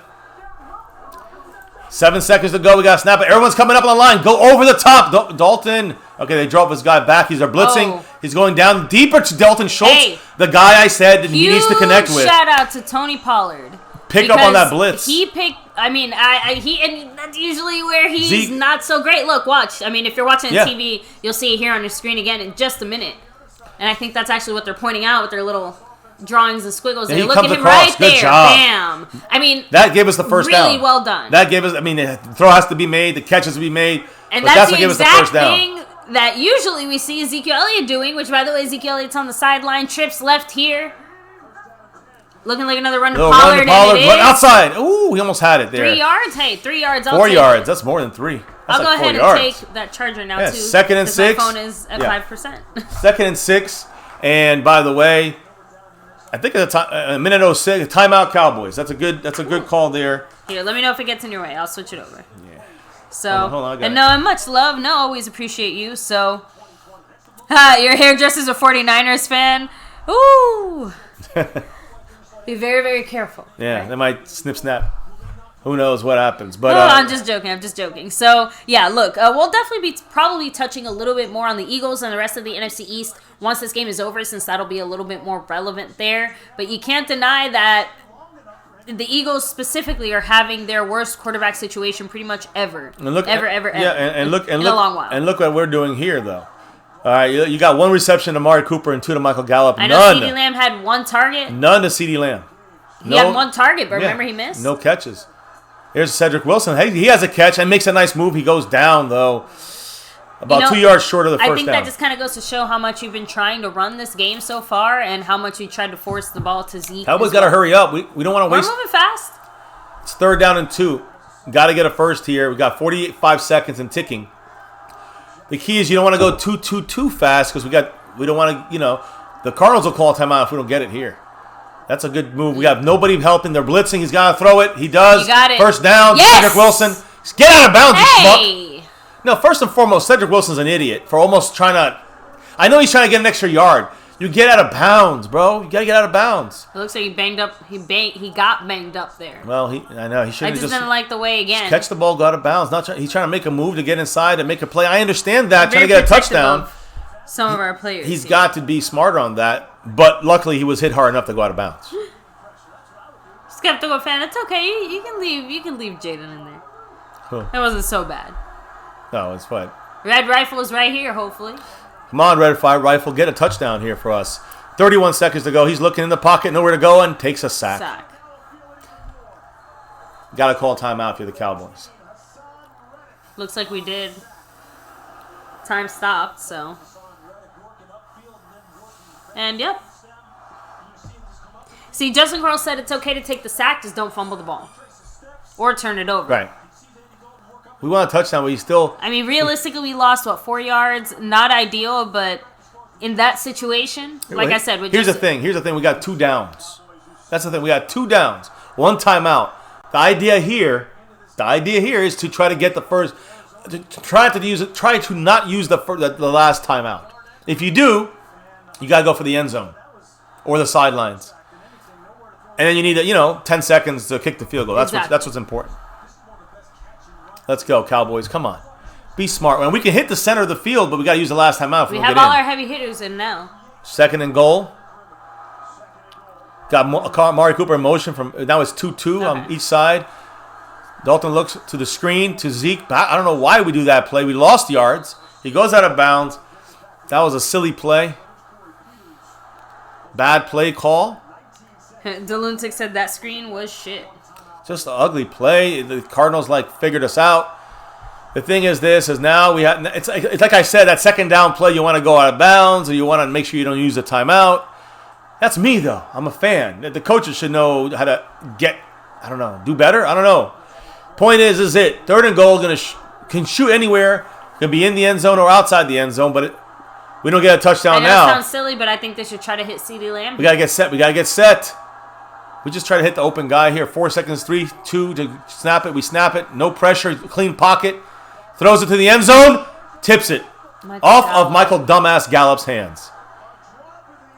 Drop touchdown by Michael Gallup. So, again, offense. Have they hurt us at all? I don't know. Have they hurt us this game? Oh, yeah. They gave him 14 points. Was it good defense or bad offense? It was a drop. Okay. I mean, Michael how Gallup. do you drop that? Again, our best players have to play normal. Zeke fumbles twice. Gallup drops a pass in the end zone. Cost us 4 points. Now our best special teams player, Greg Zuerlein, will he cost us the other 3? I mean, this is the name of the game, guys. Our offense is the problem. How's that sound to you? Greg Zuerlein gets it in there. Baby, don't get all depressed. This is because Baby, a big fight right here. I can't help it. Every week it starts over. Maybe this will wake the Cowboys up, but it's only 10 seconds. So no, we'll be the ones to get in trouble and get ejected or get the flag called on us. And probably someone will get hurt on top of that. Connor Williams is going to get hurt. Connor Williams is fighting in there. So, 21-3 as we get ready to go into halftime. And, I mean, it would have been 21-7. We get the ball second half. But Michael Gallup has hands like shit this game and dropped the touchdown. So we gave away. Count with me, baby. I want to make sure I'm in it right here. So follow me, my family out here listening and watching. The Cowboys gave up 14 points on turnovers because of Ezekiel Elliott, right? Well, here's the look at this. They got him on the ground. The 51 is punching him.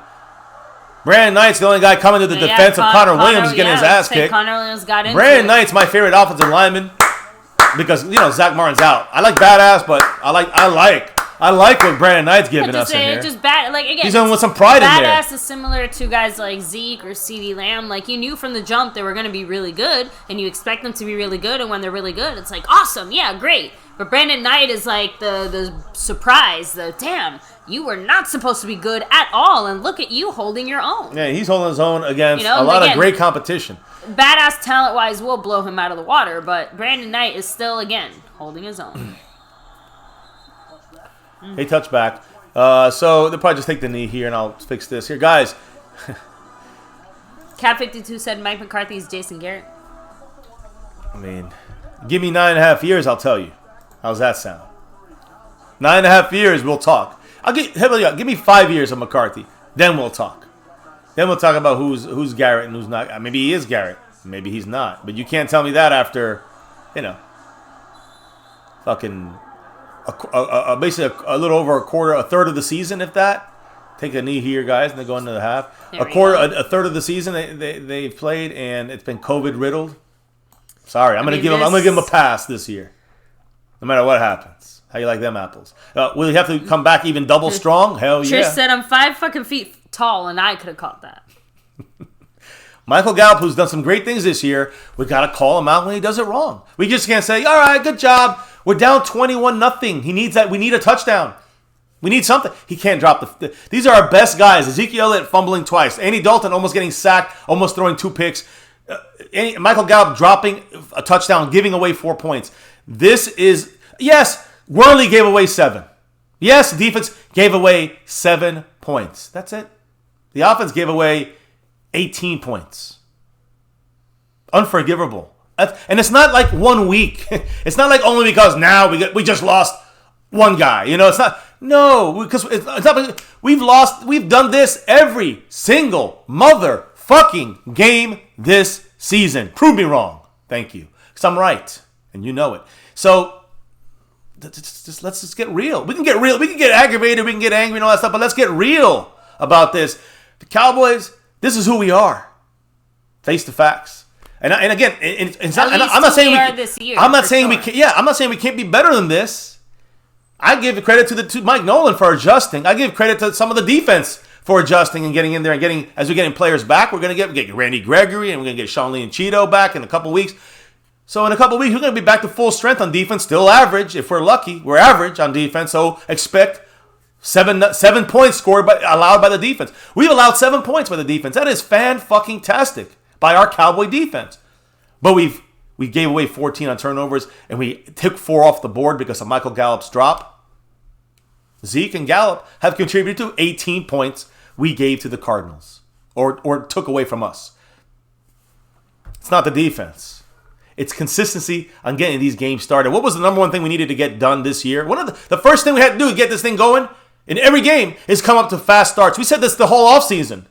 We said this in the training camp season. We said this week 1, 2, 3, 4, 5, and now 6. Can we please get a fast start? Fast start. No mistakes. Fast starts. You can't make mistakes. Or you're going to get... The defense certainly came out with a quote-unquote fast start. And they've had the first time. The Falcons, they came out well. And also... No, the Falcons, they stopped them the first 2 times. They stopped the Giants. Okay. I'm sorry, baby. I know. I'm just saying, like, starting off. We might have... Okay, but the whole first quarter, baby. That's what I'm trying to say. Whole first quarter, we did not allow any points whatsoever. So, yeah, we might have stopped those other teams once or twice. But by that third time, they put points up in the first quarter. And usually because of a turnover. Usually because of a turnover in every single game but week 1. I'm not denying that. I'm just trying to say that overall, okay, the points that were put up, regardless of how they got there, they were still put up early. Right. Because of the offense. It sucks now because it just means that they instead got 21 points in the second quarter.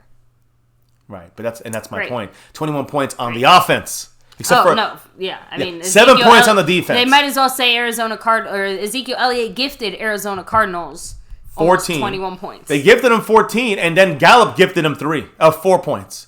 Michael Gallup took 4 points off of our board, and Zeke gave them 14, and Darryl Worley gave them 7. I'm just counting it the way it's real here. But everybody's got to do their jobs. That's true. For us to be able to win. And right now, no one's doing their job. That also means that whether we like it or not, even with 21 points on the board, the defense has to keep them to 21. Nope. Don't expect it. 21. Don't expect it. I'm not expecting it. I'm just telling you what they need to do. It's not going to happen. Reality bites. Reality is we're not going to keep the Cardinals to 7 points on defense. We do need the black cat. Jesse R. If it was real, I wish. But the thing is, the black cat, ever since then, Dak hasn't had a... Giants Stadium. I'm sorry? Too bad it was in the Giants Stadium, man. Listen, guys. It's frustrating, and I know it, but you can see the defense is getting better. Because we're better, are we going to be a top 10 defense? No. Are we going to be a top 15 defense? No. But can we go from 32nd to 20, please? It looks like we are at least heading that direction. That's a win. You cannot get mad at the defense. Now you're going to... So here's my issue. here's my issue with people, sometimes with you when you say these things. I'm just saying, now in the third and fourth quarter, you're going to be demanding that the defense makes those stops. What the fuck? Don't expect it. I'm not. No, I'm being over. At that point, I know. Just at least for me. You understand what I'm trying to say, though? I do get it. It just people are going to start putting it on the defense when it was the offense the whole first half, and it's been like that. Not just this game. At least the last 5 weeks, the last 4 weeks, it's been like this. You see, and that's where I feel like I'm standing in the tiny little island by myself saying, ¿Por qué no los dos? Right? Well, defense already has the problems. We know that. I agree. I'm just trying to say that the offense is the strength. Like I said, it feels like a spiral, like a circle you can't get out of. Because we keep losing people. If the offense didn't mess up, then the defense wouldn't have to do this. And if the defense didn't do this, then the offense, you know what I'm trying to say? Just it feeds into each other. And it's hard to go back and pinpoint who's the first one that kind of made the first misstep. Well, we pinpointed it today. Who started that cycle going? Was it the offense? Was it the defense? It was the offense. I don't care who started it. The point is somebody's got to end it. And right now, it's not. I agree. The negativity feeds I agree, into each other. But that's the key. The trick is of the whole trick to this whole thing is that the offense has to be the responsible ones. Cannot give away points. Once you do that, it's all out the window. It's all out the window. Forget about defense coming up with stops. You fucking lost your shot, offense. You fucked up. If the defense was been, they're playing their best out there, and again, better than I expected. I know better than mostly everybody out there is expecting, but yet there's 21 points on that board because of the offense. And again, 14 of those 21 points is because of Ezekiel Elliott and the offense. 3 points. It should have been 7. That's because of Michael Gallup. There's a lot of blame to go around, and it's mostly on offense. And all I'm trying to say is, I'm not trying to say like, hey, let's just forget about the defensive issues because we got issues on it. No, I'm saying that you cannot sit there and say, give all the pressure on the defense to now come up with a big stop at the fourth quarter with 2 minutes. Now you want them to come through for your ass, right? When the whole game they've been coming through and the offense has been shitting all over the field. Now the offense comes back and now you want the defense to... I know we need them both doing their jobs at the same time. I agree, Pokemon. No, I get it. But where's the consistency from the strength, which is the offense? That's all I've been asking since week fucking 1. And we haven't had that answered yet. No one's answered me that question yet. You know why? Because there is no consistency on offense. And you know what? What happens? With no consistency, you get L's. On this team, we don't have a good defense at all. So you have to have a good offense without mistakes in the first half, or you're going to be playing catch-up, and everything's going to look like mustard. Like trash. Until we catch up, and then you're going to blame the defense. Because the defense is going to give up a first down because they're not that good. You should have taken care of business on offense. I know. You don't take care of business on offense? Remember, I know. I know. Much love to the man, Mr. Lavelle with the $5 holla saying, the good thing about this game is that hopefully Jerry and Steven will work harder to sign Dak. I know that. I didn't want to see that. I didn't want to see it this way. We want to see Andy Dalton doing well because we want our Cowboys to do well. But we can't deny that the plus side of Andy Dalton doing badly is that it just kind of highlights just how important Dak Prescott is to the whole operation here in Dallas, right? On the flip side, if Andy Dalton did go out there and do well and really knock it out of the park, we'd be very happy because it means the Cowboys are doing well. But on the other side, we'd be a little bit concerned because we're like, damn, the Cowboys going to let this, cloud their judgment and let them make like a dumb decision, whatever it may be. I don't know. I'm not Jerry. And people, again, are saying, hey, what's his name? McCarthy and the entire, Cowboys team, I guess you can say, and especially on offense, the excuse for the I got you. The excuse for the offense, the allowance for this offense, and again, people that hate Dak or don't like Dak and think Dak's the problem, are gonna blame it on Zeke and Gallup, which it is right now, mainly on them. But Dalton has played an ugly game. He's had a couple nice throws. Dak's made many more nice throws than Dalton has, as far as the little sample size we're seeing here. To me, it's more of an issue. The thing is that the overall part of this team that's broken right now is how many people we got missing on this team, and it's a lot of people, guys. I mean, we're missing our starting center, starting left and right tackles, our starting right guard. I mean, all these guys are either Hall of Famers, future Hall of Famers, or Pro Bowlers, perennial Pro Bowlers, and maybe future Pro Bowlers like Lel Collins. So you're missing all these guys. You're missing Blake Jarwin, our starting tight end, and it's just the offense, and of course Dak Prescott. That's on the offensive side, which was our strength of this team. So, well, I understand that we still have to remember that, hey, you know, we can't forget about the fact that there's all these injuries and all these issues. We still have our running back, and we still have our receivers. We still have a capable offense that still puts up points, but always in the second half. Why? What just happened there? Holy moly. So we got 3 drops in a row. Voodoo Alpha, Ron the Don Smith, and Cowboys Abroad. He said, why don't you listen, MCF? Defense got to hold to a field goal to some other turnovers every damn time. Hey, Cowboys Abroad, do you know why? The defense is not that good. That's why you can't. You got to listen. You got to remember that the defense is not the defense that you wanted, or that we all wanted, that we all hoped for. The defense is still learning the scheme. It's getting better, but they're learning the scheme. The defense has a multitude of injuries today, just getting back LV 2 weeks earlier than we thought. Playing decent out there. Just saying. And our cornerbacks are decimated. I mean, even the starters weren't that good. So you got to know what we're working with. Mike Nolan taking all these guys and putting them together and trying to get the best out of them with no preseason. That's the facts, Cowboys Abroad. I'm just giving you facts. That plays a huge part in what's going on defense. And I saw that week 1, 2, and 3. It was already in the books. It's written in stone. That's the way it is. So you cannot depend on the defense. Those are the facts of this season. Not in general. You want a football team, you want to depend on your defense and depend on your offense. You want balance. But Cowboys Abroad. Don't fool yourself, man. The defense is always the issue. We knew it was going to be the issue. Nothing's changed. The way you help your defense is with your offense. And the offense blows. Wake up, Cowboys Abroad. Wake up. You can get 600 yards all you want in the second half and looks nice and looks sweet with a nice little bow on top. That's just fake news. You know that the offense has been the problem this season. They cannot get every turnover that they have 12 turnovers. -10, that's number 1 in the NFL, and offense is sucking it, and the defense ain't getting turnovers, but we know they suck. The offense is the strength, yet the offense can't put points up in the first half. In every game, not this game, every game, with Dak or Dalton. They can't put points up in the first half, can't get the fast starts in the first half. They cannot stop fucking turning the ball over the first half in every goddamn game. And yeah, the defense, I wish we can say we had an average defense. We don't. I'd be lying to you, Cowboys Abroad. Don't lie to yourself, Cowboys Abroad. We have a below-average defense right now. I mean, the 30th defense in the NFL. We're living with that. So every time we go to 20th, great. They ain't going to give you those stops you need. You got to have the offense not make mistakes. Too late for that now. Now we got to start going crazy into throwing because the offense fucked up, because Ezekiel Elliott fucked up, because Andy Dalton made some bad decisions and some punts and 3-and-outs.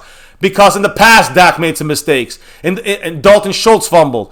I mean, these things are why our defense had stops against Atlanta the first 2 series. We were shutting them down. Dak throws interception.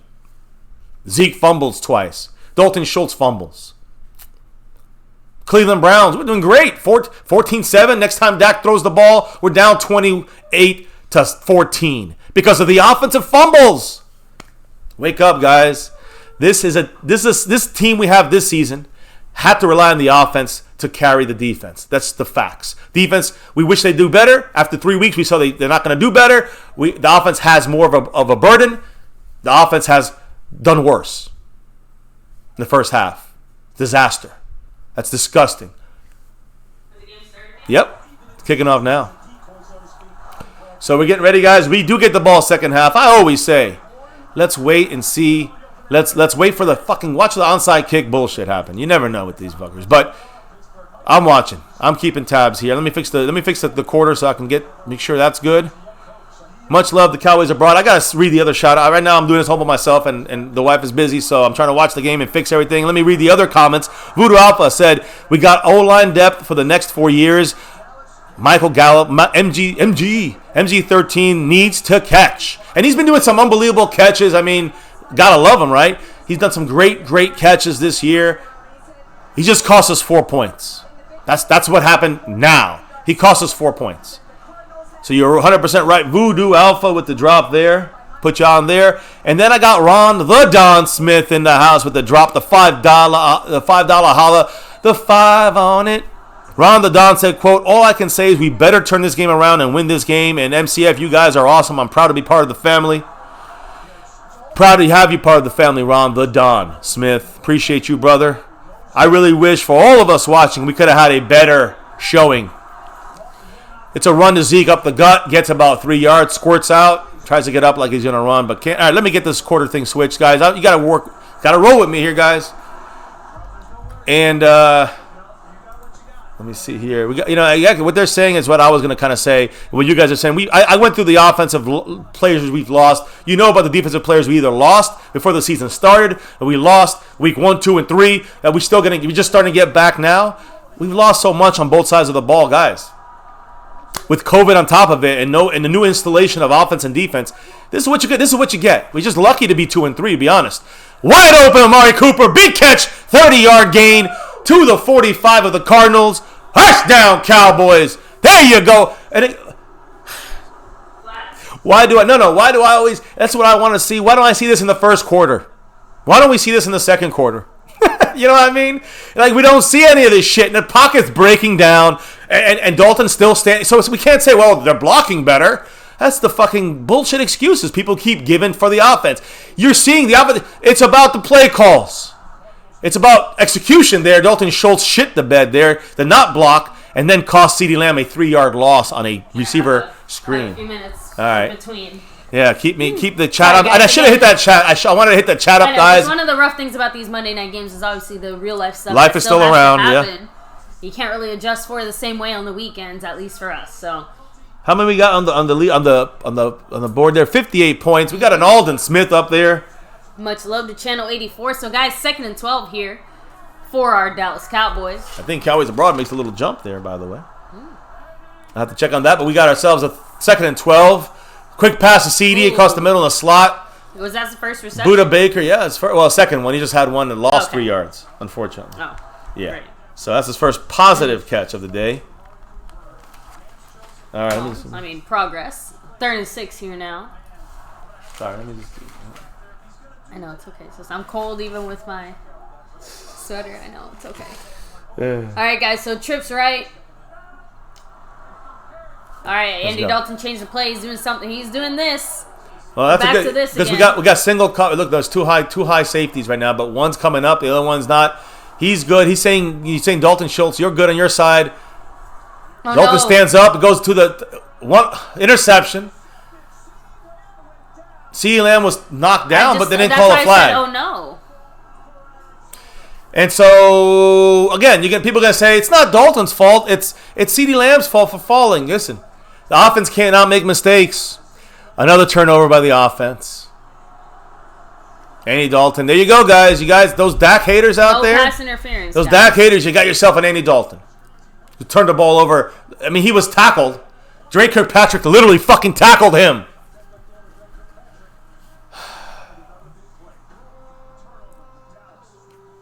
What can we say, guys? It's even hard to blame the offense on that one.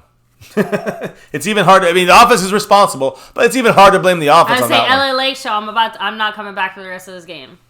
You sit down. That's true. Yep. Baby, that's it. You Bye. gotta get out of here. You know what? No offense, but there's definitely at least like once every 2 to 3 weeks. There's like always one night on MCF where I'm just like really tired.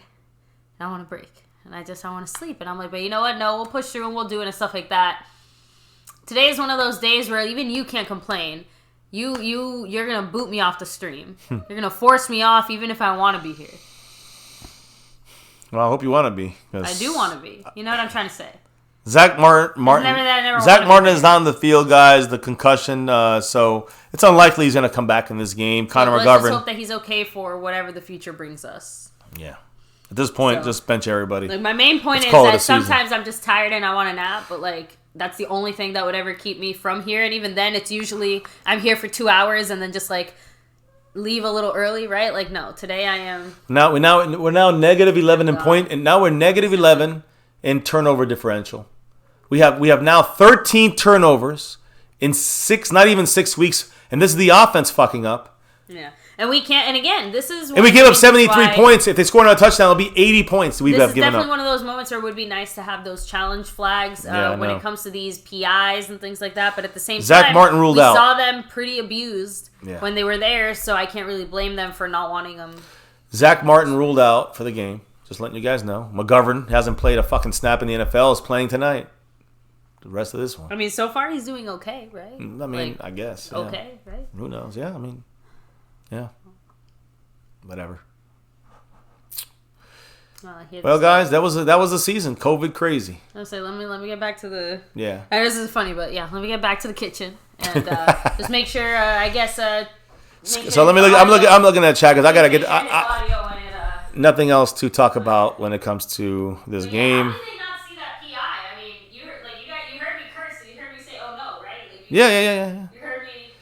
I mean, this is just again another. The game is on. Another missed play. Just stay inside, probably best. To run up the gut. No, we might as well sit here. They just got a 20-yard gain. But again, I can't.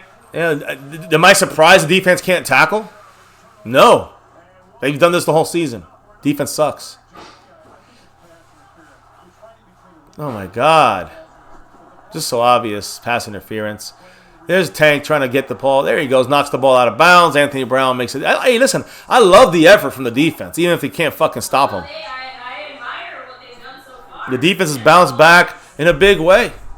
I see you, Scott Zella, man. I gotta say, you're gonna be hearing a sweet song from Mosh tonight. I think if things keep going this way.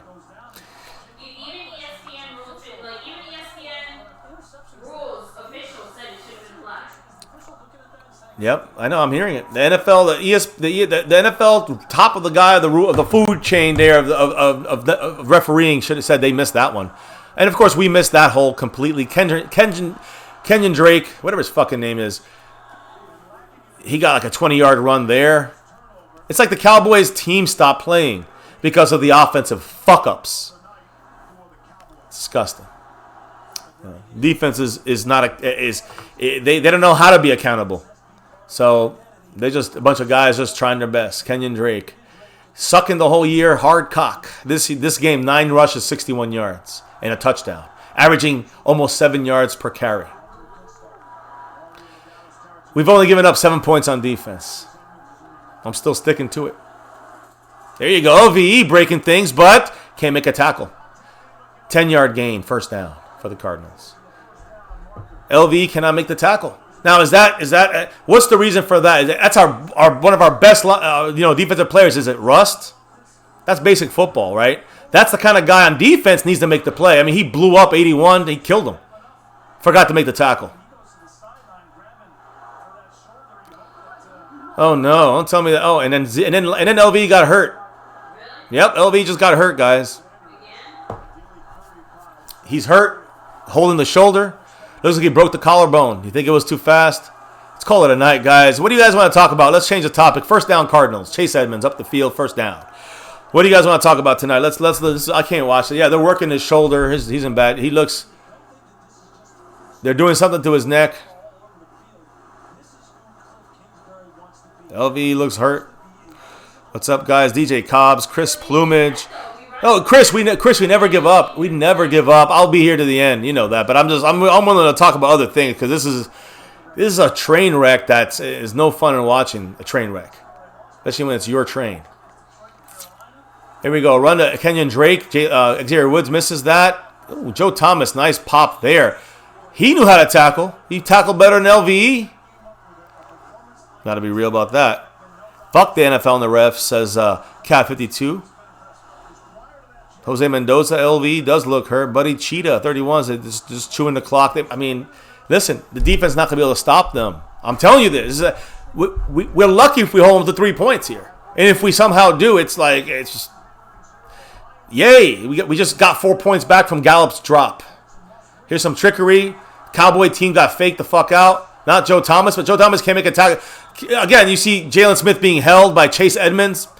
Cardinals are clapping because I see a $1 bill back there, a $20 bill tucked into the ref's pants right there, because they know they're not gonna. They can tackle Jalen Smith. They just tackled Jalen Smith. They just tackled Chase Edmonds, 29. Just tackled Jalen Smith. They didn't call it. He just tackled him by the waist. They didn't call a penalty. I mean, look right there. They're showing it. He just pulled his arm down, and when he pulled him and then let go at the end. Incredible. Let's see. Shouldn't have been in there, says Clifford. Let's not talk about the Red Rocket. Well, people they hate Dak so much. At least with Dak, we're coming back.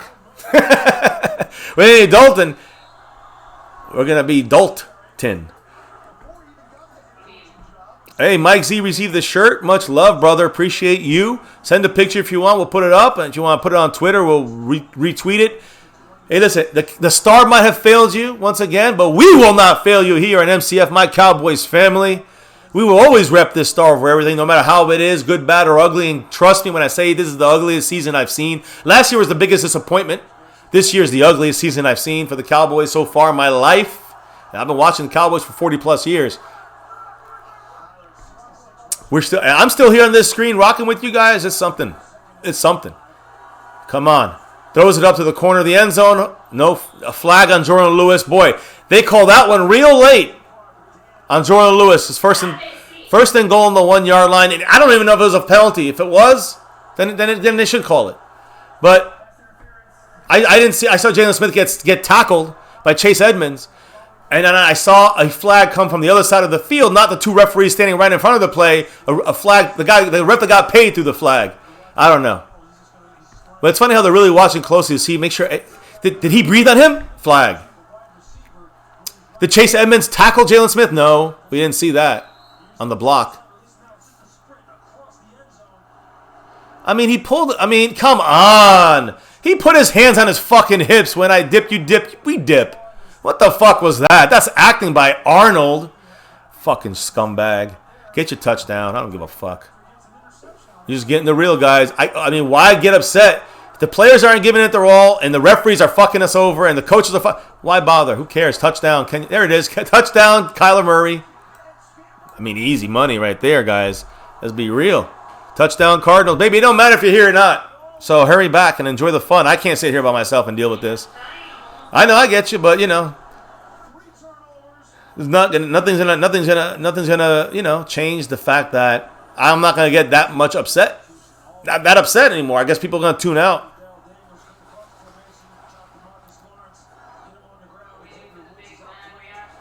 Nah, the mad reaction happened already.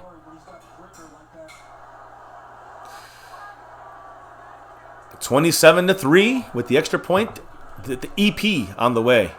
And, of course, guys, this is, there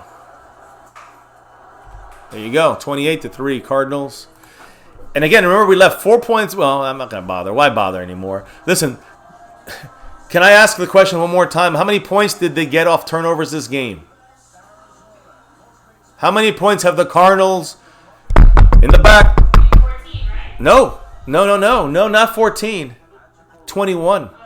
Because this was a Dalton interception. It was a bad, another missed call by the refs. There's like 3 missed calls in the last 5 minutes to really assure the Cardinals' victory here. But all that stuff aside, the refs always going to fuck us. But, we fucked ourselves in the beginning. Zeke fucked us in the beginning. So, the refs are just doing their jobs, fucking us. The truth of the matter is that in the end, Andy Dalton, Ezekiel Elliott, Kellen Moore, Mike McCarthy, and this offense. I don't care how broken they might be on the offensive line. Some of these interceptions, some of these fumbles, nothing to do with the offensive line. In fact, most of them. So, it's not the offensive line. And that's our weakest part. Everything else is still good to go. Even Dalton Schultz is playing up. So, the offense gave up the ball 3 times. And all 3 times, the Cardinals have scored touchdowns. And by the way, yes, we dropped the touchdown with Gallup, so that took 4 points off the board. The defense only allowed, I will blame the defense for 1 touchdown. I know we could blame them on this drive. They kept getting first downs, but that's what I expect. I expect this defense to shoot themselves in the foot on a consistent basis. But I don't expect the offense to shoot themselves in the foot on a consistent basis, so I put it on the offense. And I I will continue to do that until the offense can show me something other than this shit I'm seeing on my TV screen right now. This is pure shit. Sorry?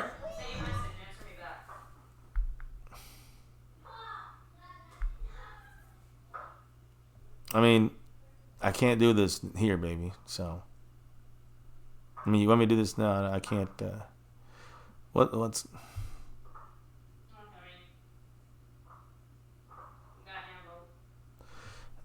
Oh, whatever.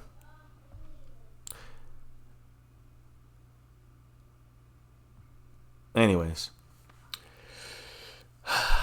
Point is that the offense cannot fuck up. They did.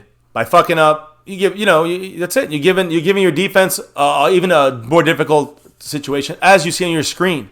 Cowboys have allowed 21 points off turnovers after now allowing 13 in less than 6 games. 13 turnovers this Cowboy team has allowed, a bunch by Dak, a shitload by Zeke, a couple by some others like Andy Dalton and Dalton Schultz, the Daltons. When you add it all up, it's 13 turnovers by this fucking fence. The defense has 2 turnovers, which is trash. But we know that the defense is trash. The offense is supposed to be the strength. Week 1, 2, 3, 4, and 5, we have a strong offense, even with the broken offensive line. And most of those issues didn't have anything to do with the injuries. So it was just fumbles by Zeke and bad passes and decisions by Dak most of the time. Not all of them, but most of the time. Dalton with a bad fumble under center last week. So all these turnovers you're seeing happening from the offense, it's coaching and John Fossil, who's the guy responsible for that. That's what they've told us. And when you're giving your worst part of your team, which is your defense, up against the wall. Look at that pass. Where is he throwing it to? I might as well put it back on, baby. The volume. The point is that when you give up that, we gave up 21 points and then took 4 points off the board on our side.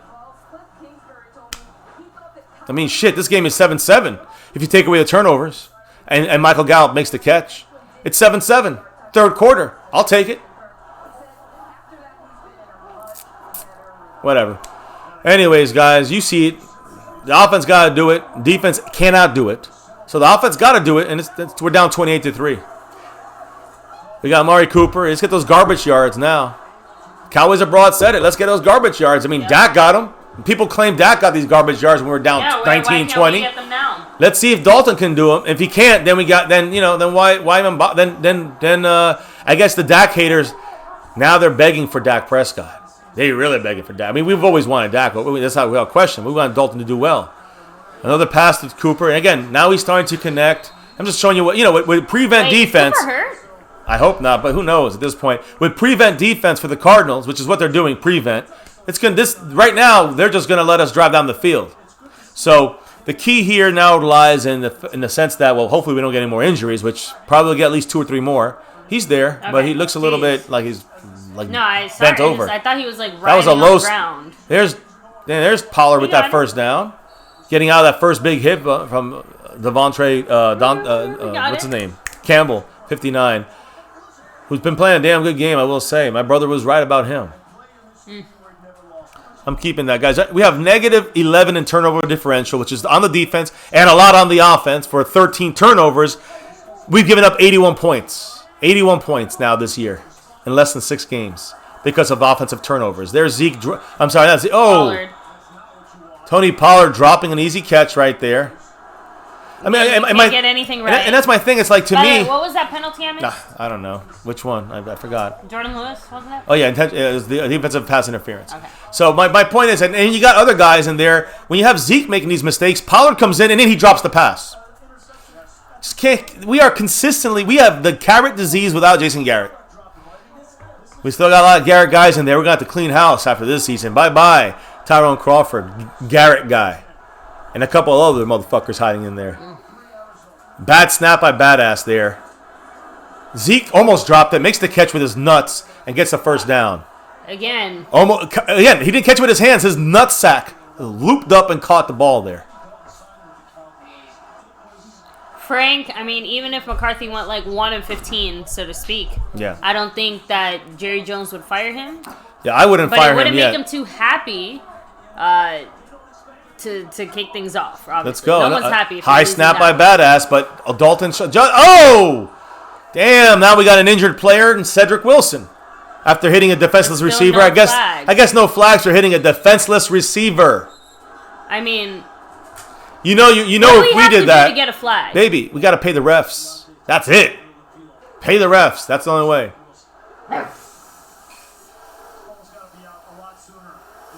Bad pass by Dalton as well. I mean, 100% right. By the way, it started with the bad snap. The snap was too high and slow moving. Badass got to get that snap out there, snapping it. It's a fucking snap, not a pussy throw. You know what really bothers me? We thought that Dalton and Badass were going to have a better time together, but Badass seemed to snap the ball better when Dak was there.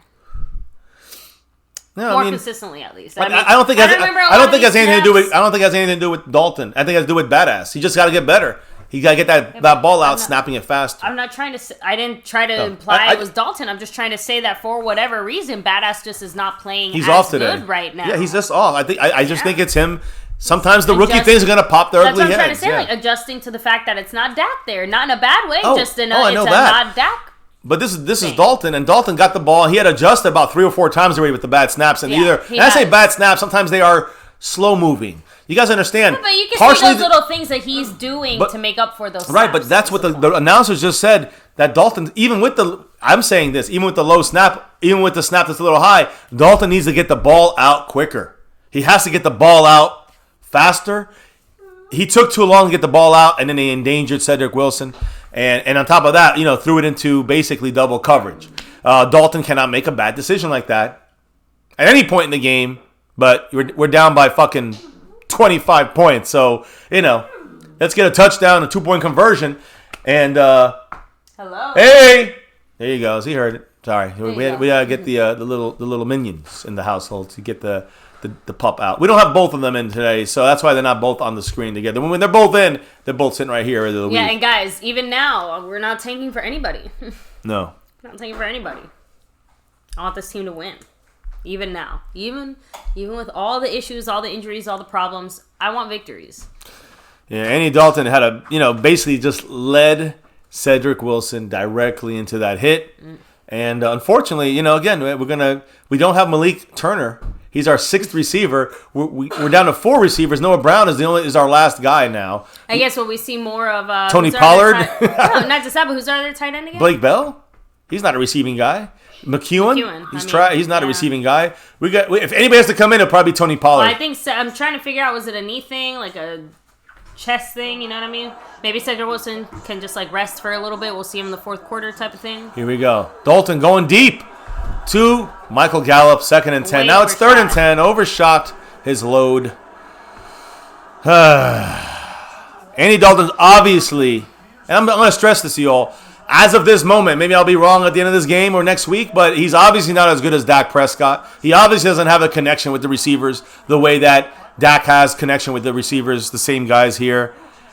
But that's not the biggest problem in this game. It's been the dumb turnovers by Zeke, the drops by Michael Gallup, the drops by Tony Pollard, and some bad decisions by Andy Dalton. Some on him as well, but it's the farthest issue has been Andy Dalton. To expect perfection from all of our guys all the time. Yes, but we need perfection on one of these guys. But can you one time? What a bad throw by Dalton there, almost intercepted. CeeDee Lamb's out here playing defense. Dalton is just a fucking bad decision and a bad throw by Dalton. You don't throw with the guy suction to his hip. Look, we got a punt. Doesn't matter. Punt. We go for this shit. Or kick a 80-yard. I don't know, but man, it's a poor decision by Andy Dalton. I remember those Cowboy fans that are Dak haters. I remember how they said, "Well, what a bad decision there. Look at this field goal right here. Let's see if Greg the Leg has some leg." Come on, put up some points for us. Misses it.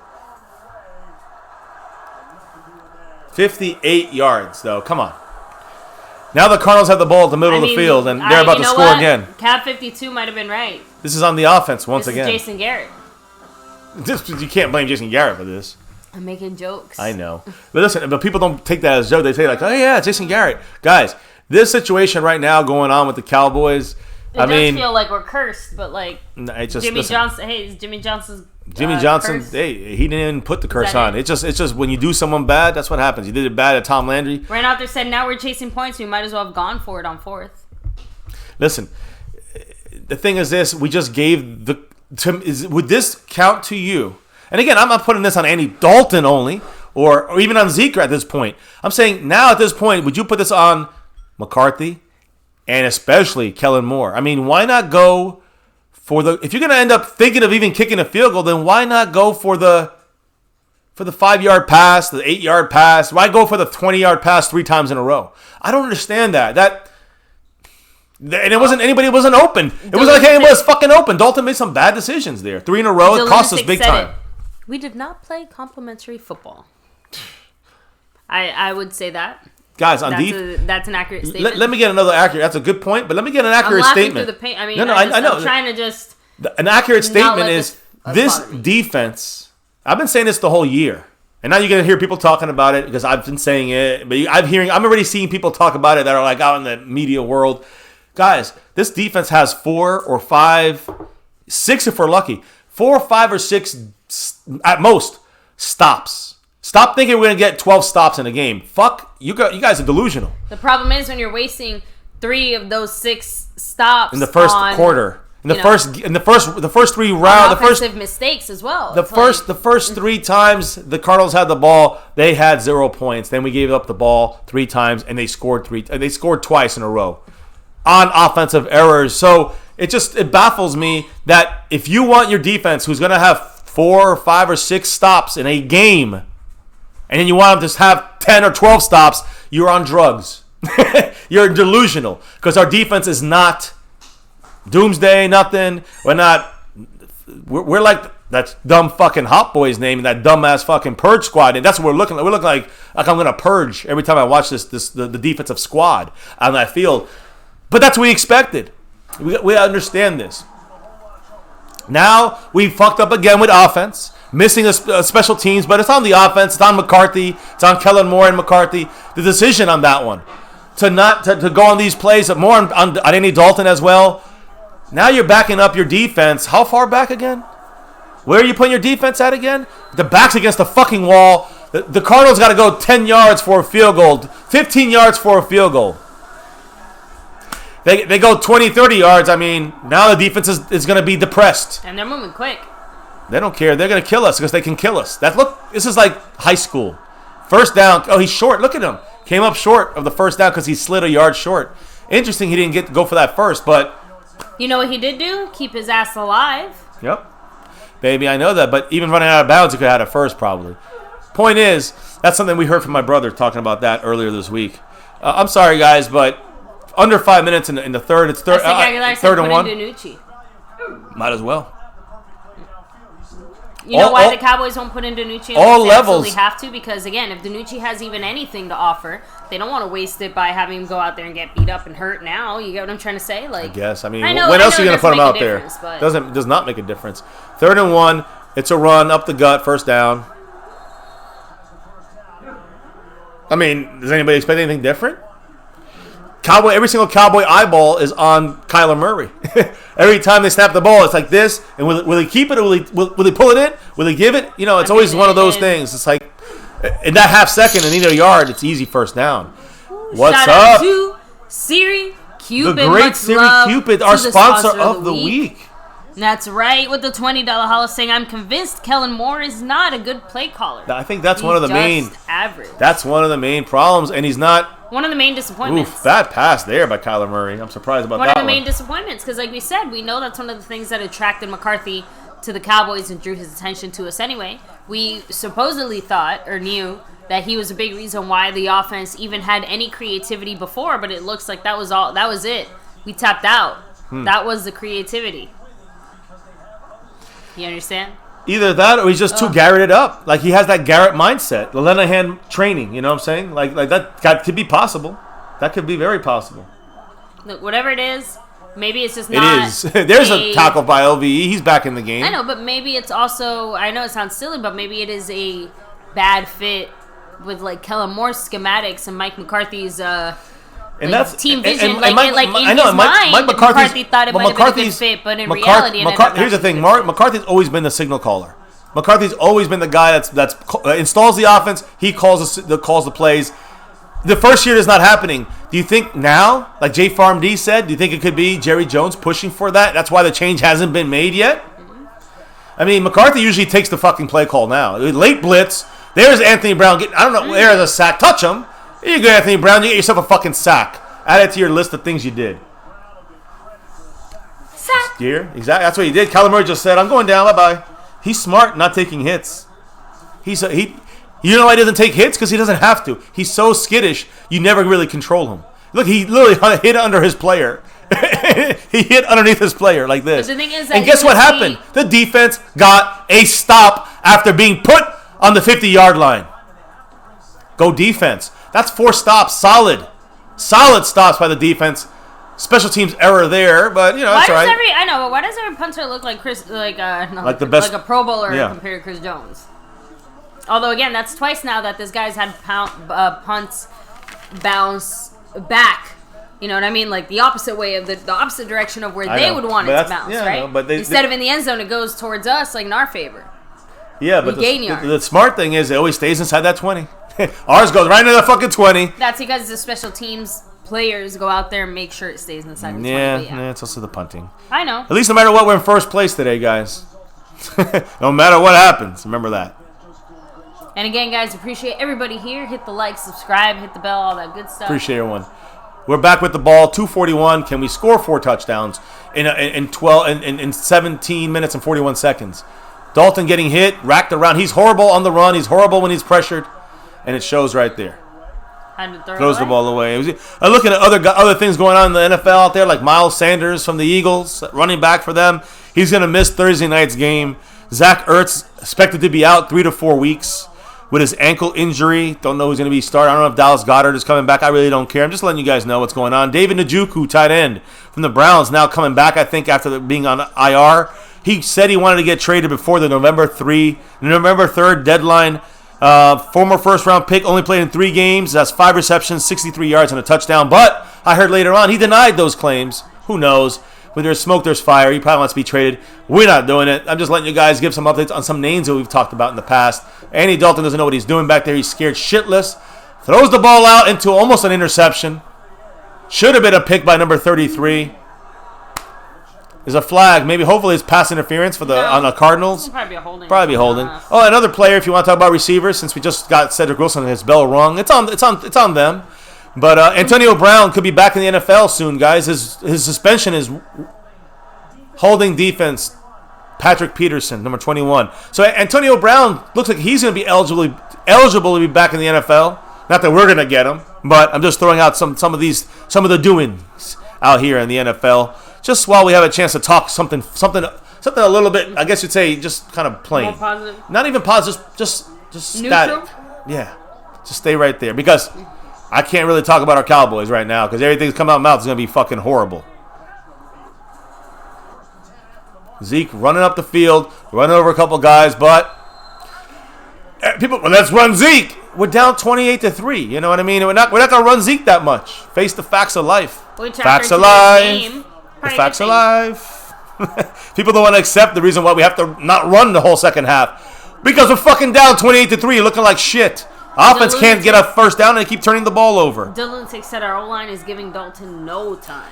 Now, but earlier, Dalton made some mistakes without bad O-line play. O-line's not going to be consistent. That's facts. Look, come on, man. He's just fucking, they're cheap shotting Noah Brown.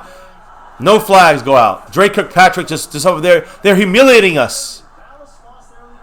They're trying to humiliate the Dallas Cowboys. But the fact that they're not doing anything about it. I know, fuck the refs. We're more mad as fans. I'm more mad as a fan than the Cowboy players. Brandon Knight's the only one that's more mad than I am. He's the one running down the field protecting the star, his players, his family.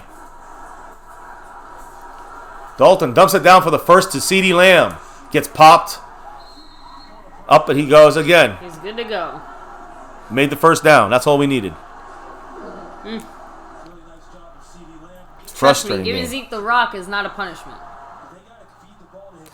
I mean, any Dalton out there scrambling is like, I'm feeling like we're seeing Dak Prescott with a broken leg. Dak Prescott with 2 working legs is like Superman compared to Andy Dalton. I think most of us can accept that now. Andy Dalton throws the nice pass there, though. Get the first down. CeeDee, go! Come on, CeeDee, go! Just give me something to cheer for. God damn it. There you go. There's first down, CeeDee Lamb. There's a flag. And there's a flag on the Cowboys. So again, anything we cheer for is always ripped away from our Cowboy hearts. Oh. Yay, thank you, baby. You got me all my You got me all feeling like it's coming back. Well, the announcer said it's coming back. I heard. I mean, I assumed it was the way they said it, but there you go. Much love to Siri Cupid, by the way. I know you had your drop here a little bit. Knocking Channel 84 down to 38 points. Maybe we need a changing of the guard up there to change our luck on the field. I was saying maybe we need Jeff Heath back. There's 38. Jeff Heath ain't the answer. Let me just give you that little tidbit of information. He's far from it. We need a lot more than Jeff Heath out there. A lot more. We're bringing some extra protection there, Blake Bell, because the Cardinals are blitzing. Andy Dalton got rocked and the ball's bouncing. Please, okay, at least it goes out of bounds. Because I didn't hear no fucking whistle. Everybody but Brandon Knight stopped doing anything. It's incredible to me. Incredible. Yeah, much love to Siri Cupid. Appreciate you. Who also, with another, Jesus. I did not expect that. This is with a $20 holla. Moving up on the board, on the overall board. Tony Pollard saying, Mike McCarthy needs to take over play calling, and I hope next season Mike McCarthy can install more of his West Coast offense to our team with a full offseason. I'm in 100,000 agreements with Siri Cupid on this. I know you've broken down some other stuff in the secondary we can do with some guys in the slot, corner, or other positions, or at safety. There's a sack. 2 in a row. Andy Dalton goes down. 2 in that time, listen, all they're doing is blitzing. That's all. We we don't have enough guys back there to block, and not enough good guys to block. And listen, we don't have Dak that can get out of that stuff anymore. Dak would get out of that, extend the play, get a first down. Missed the block. I mean, like I said, why we have Baller in there again for every good. I know that's an amazing play he makes. We punished Zeke already. He needs to be in there blocking. Not Pollard had a good block, fantastic, but he's going to give you more bad blocks than good blocks. So yeah. That's one of the major issues there when it comes to having Tony Pollard in the game. How can you do this to us?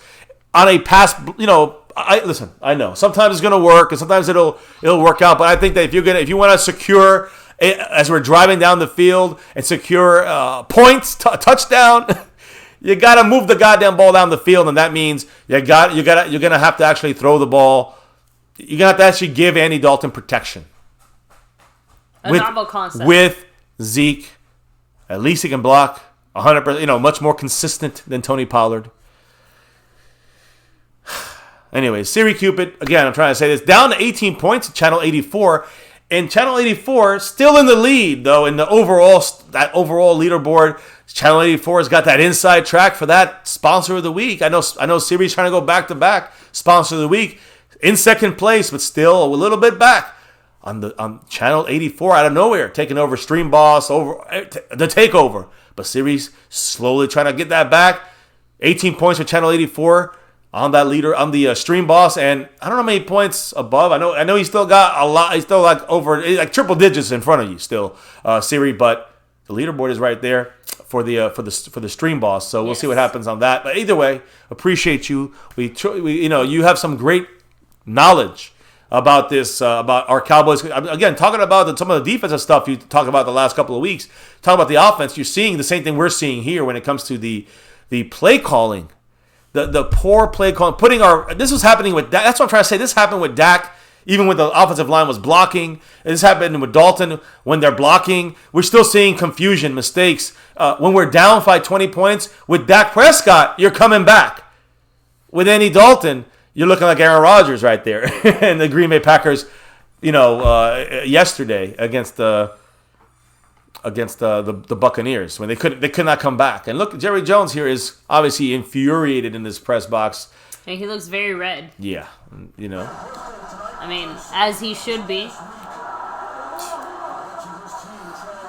Man, what happened to the audio, man? They messed up the audio. My hair's all messed up. It says quarantine hair, man. I got like pounds of it. So here we go, guys. Audio is really bad. The Cardinals are just going to blitz again. Here they come. It's all about Cowboys picking it up. We got time. Someone's got to be open, but Lamb got it. But we got a 5-yard reception. I mean, you have no choice but to go for it if you're the Cowboys. But again, we should have went for it last time. I know. It would have been much easier to go for it on a 4th and 10. Maybe he's listening. He's just listening to his, what's his name too much. 13th or whatever. He's listening to what's his name, John Fossil. Way too much. McCarthy's got to take this team over, man. I'm sorry, Mike Nolan. I am fine with your situation currently. It's tough. 4th and 11. Here we go. Did we get time? If they blitz, do we get time for Dalton? If not, it's over. It's a sack. These are blitz. Dalton's rifling it, and it's a first down to Noah Brown. What a catch. So, again, a game, I guess you say a game saver, because if we don't get that, it's over. It's done. It's a done deal. You guys are all kind of saying it here in the chat. We have no choice but to go for it now. We should have went for it last time as well. Man, my hair is fucked. Sorry, baby. What? We weren't set. That's a flag on us if there's a flag. Another bad pass by Andy Dalton. I don't see a flag. I know. I'm just saying it could have been a flag. We got lucky there. Michael Gallup was not set. He didn't get the call in from Dalton. 2nd and 10. I mean, there's no more running in this game in any kind of consistent way, obviously. We just got to throw. You guys know. Hey, by the way, the official attendance today, 25,174 people attended this game. My brother is one of them. Unfortunately for us, he's a Cardinal fan, and unfortunately for us, he's celebrating. Here's CeeDee Lamb on a little. What do you? Don't get cute. There you go, CeeDee. Still got another 5, 7, 6. There you go. 5, 6, 7 yards right there. Trying to get cute, trying to play it smart in a safe way, right? Got him almost 10 more yards, and we need them all. Man, that audio is killing my ears. I know. I don't know why. I mean, I can try refreshing it. No. It's not that. It's them. Pretty sure everyone's getting this. So right now, guys, 1st and 10 on the Cardinals 16. Can we get a touchdown and make it somewhat competitive? It is a easy interception. It's going to be a pick 6. Buda Baker with the interception. He's gone. One guy in front of him. There's Zeke with a tackle. There you go, Zeke. So there you go. Andy Dalton as your quarterback. So is this on the defense? Let me guess. Is this on the defense, right? This on the almost had a touchdown. Let me guess. Is this on the Cowboys defense? I want to clarify. Is this on the Cowboy defense when they score here? Because they're going to score. So is this on the Cowboy defense as the Cardinals celebrating a bowling routine? And hey, that looked better than any of our plays on offense this entire game. So the Cardinals are celebrating on our star. They're embarrassing us, and they deserve it. They deserve it because we're playing like complete utter trash. And the defense just had to stop. But now the defense is going to be blamed for allowing points. No. Oh, no. Not here in MCF, baby. Right here in MCF, it's on the offense. The defense, they allowed 7 points today. The offense has allowed 21 and counting. Oh, by the way, don't forget, Michael Gallup dropped a touchdown. So take 4 points on here also. Took 4 points off for the offense. Offense costing us multiple games this year. The offense is costing us multiple games this season. And the ones we've won because of the offense coming back is because they cost us the first half of those games. I mean, disappointment doesn't prove me wrong. To I'm saying prove me wrong. No, I'm sorry. Not to you, but I'm saying to the people, to the masses. I have proof. We now have proof. My opinions became proof, became fact. Do you see how that works? Scientific method. Yeah, Justin Crows, you remember that I can't do anything but laugh. That 3-game streak we went with no touchdowns? Yeah, right? yeah. He said, "Can we get at least a touchdown from this offense today?" We'll see. I mean, I don't know what to say anymore. Hey, listen, we are. I think that we were in first place of the NFC East, but honestly, I mean, we have to understand. We're going to get our anger out in the beginning of games because it's going to be blowout because the offense can't do shit. The defense plays their heart out. They're shitty, but they play their heart out. The one game they didn't give effort. The rest of the games I'm seeing at least these last couple of games, the defense is playing a lot better. Can't get mad at them. They didn't give up the fucking 21 points the offense just did. It's going to be 28 if they score. And the defense gave up one big play. Darryl Worley blew the big one there. So outside of that, I mean, defense, this game could be 7-7 right now if Michael Gallup makes the catch, right? And we don't have any turnovers. It's 7-7. Instead, it's an embarrassing blowout at home in front of the nation, in front of the world. I mean, look at that. Maybe it's an incompletion. Out of his... I mean, it was such a bad decision by Dalton. People are begging right now. They're like, please give me Dak back. And these guys were like, oh, no, get rid of Dak. But Dak sucks. Right now, these guys, it's going to be funny. The guys that hated Dak the most are going to say, let's pay Dak $40 million. I love it. I love that part of it. This part is disgusting. Buda Baker with his first career interception. This is his 51st game, by the way. It's not like he's a fucking rookie. This is his 4th year. Andy Dalton giving points away. Michael Gallup giving points away. You want me to keep going with the turnover thing here as we watch the Cardinals offense? They just got to run the ball on us and just run the clock. That's all. Just do that all game. That's it. Defense can't stop horse shit. But the defense has done a lot better than the offense today. Can we agree on that?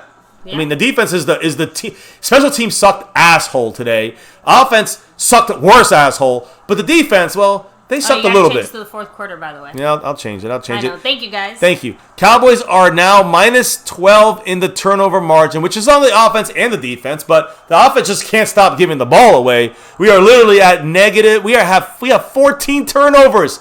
We haven't got to 6 games yet. We haven't finished yet. We have 14 turnovers, guys. 2 interceptions for Andy Dalton in this game. 2 fumbles. 4 turnovers in this game alone. Yeah. I mean, I can't, I'm literally I look at the chat, I look at the TV, and read the chat, and I'm like, I feel like I am in a simulation. At some point, I hit my head, and I lay down, and I woke up. It's a nightmare. I feel like I'm in a fucking nightmare. Simulation because I don't get this, guys. I really don't. We have 4 turnovers by the offense today. We have, again, 21 points off of turnovers. They've gotten 21 points off of turnovers. We dropped the touchdown by Michael Gallup. Gave up 4 more points there. And the Cowboys have committed 15 turnovers. 15 turnovers in the first 6 games. 15 turnovers. We've gotten only 3 on defense. That is horse shit. That's half a turnover a game for the Cowboys defense. That's crap. But you know what's worse? 15 turnovers in 6 games. That's worse. And that's why we have to either come back in games, or that's why we're getting our asses handed to us. Now, without Dak Prescott, you see how we cannot come back in games. You're seeing it right now. It's pretty simple, guys. Man, we're the ones that are going to sit through it, though. We're going to take it because we're fans for life. Till death. You can't catch a break. There's no breaks to catch. Look at that. Look, I mean... You're getting too hyped about it. No, it's not that. It's just we made jokes and stuff like that. I think somebody asked in the beginning, who can the Cowboys defense stop? I said, no one. I don't know, my grandma maybe? No one. Your grandma will go for 100 yards. Unfortunate.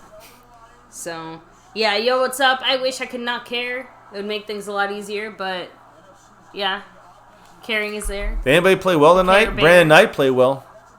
I know, but even then, our offensive line as a whole played so badly. It'll be overshadowed. Uh-oh. Everson what the fuck? Wide open. DeAndre Hopkins just sending Donovan Wilson to the grave. Makes the tackle inside the 10. Ooh, See, right to Siri Cupid. And Roger Productions with the $2 holla. He said, "Can you believe Cowboys still leading the division?" No, I cannot. And Siri Cupid, much love, with another $20 holla saying Kellen Moore never got Andy Dalton in a rhythm that he... let me see.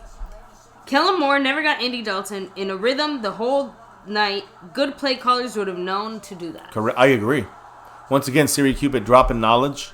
Once again, Rogier dropping love. And both of you guys dropping love, so truly appreciate you guys. Leading the division, I almost hope... I wish I didn't have to say that. I'm embarrassed. My brother's right there celebrating, right there. I mean, cheering way louder than anyone needs to be, but yeah. Siri, what happened there with our thing here? The stream boss got fucked up. Oh, man, because that Siri Cupid should have taken that down. Oh, because it hit. Because they doubled up? Yeah. Damn, Siri, I apologize for that. We don't even control that side of things. This is a stupid program. But Siri Cupid... moving closer to that top spot, but... It still says third quarter. Yeah, I know. I'm fixing that. I know. I'm depressed. I'm depressed, not because of... I'm just depressed that I don't see any heart from this offense. And Kellen Moore. It's maybe time to move on from Moore. I don't know, man. I don't know. I think McCarthy needs to open his mouth and start getting involved here more. Speaking of, there's a pass. Trayvon Diggs on coverage. That should be no flag, but, they'll probably throw it because we're due for one. I don't know. No flag. Trayvon Diggs on coverage. I mean, that was the only big play. I mean, I guess he did have I don't know. Look, we saw that play yesterday happen. It was for a touchdown. What's his name? DeAndre Hopkins hit across the middle. Remember across the middle? And he got a touchdown on us. I think Darryl Worley was on him. It's funny how it's unfortunate. Christian Kirk did that simulation play against Darryl Worley, and then you saw it in real life, and then you saw it here.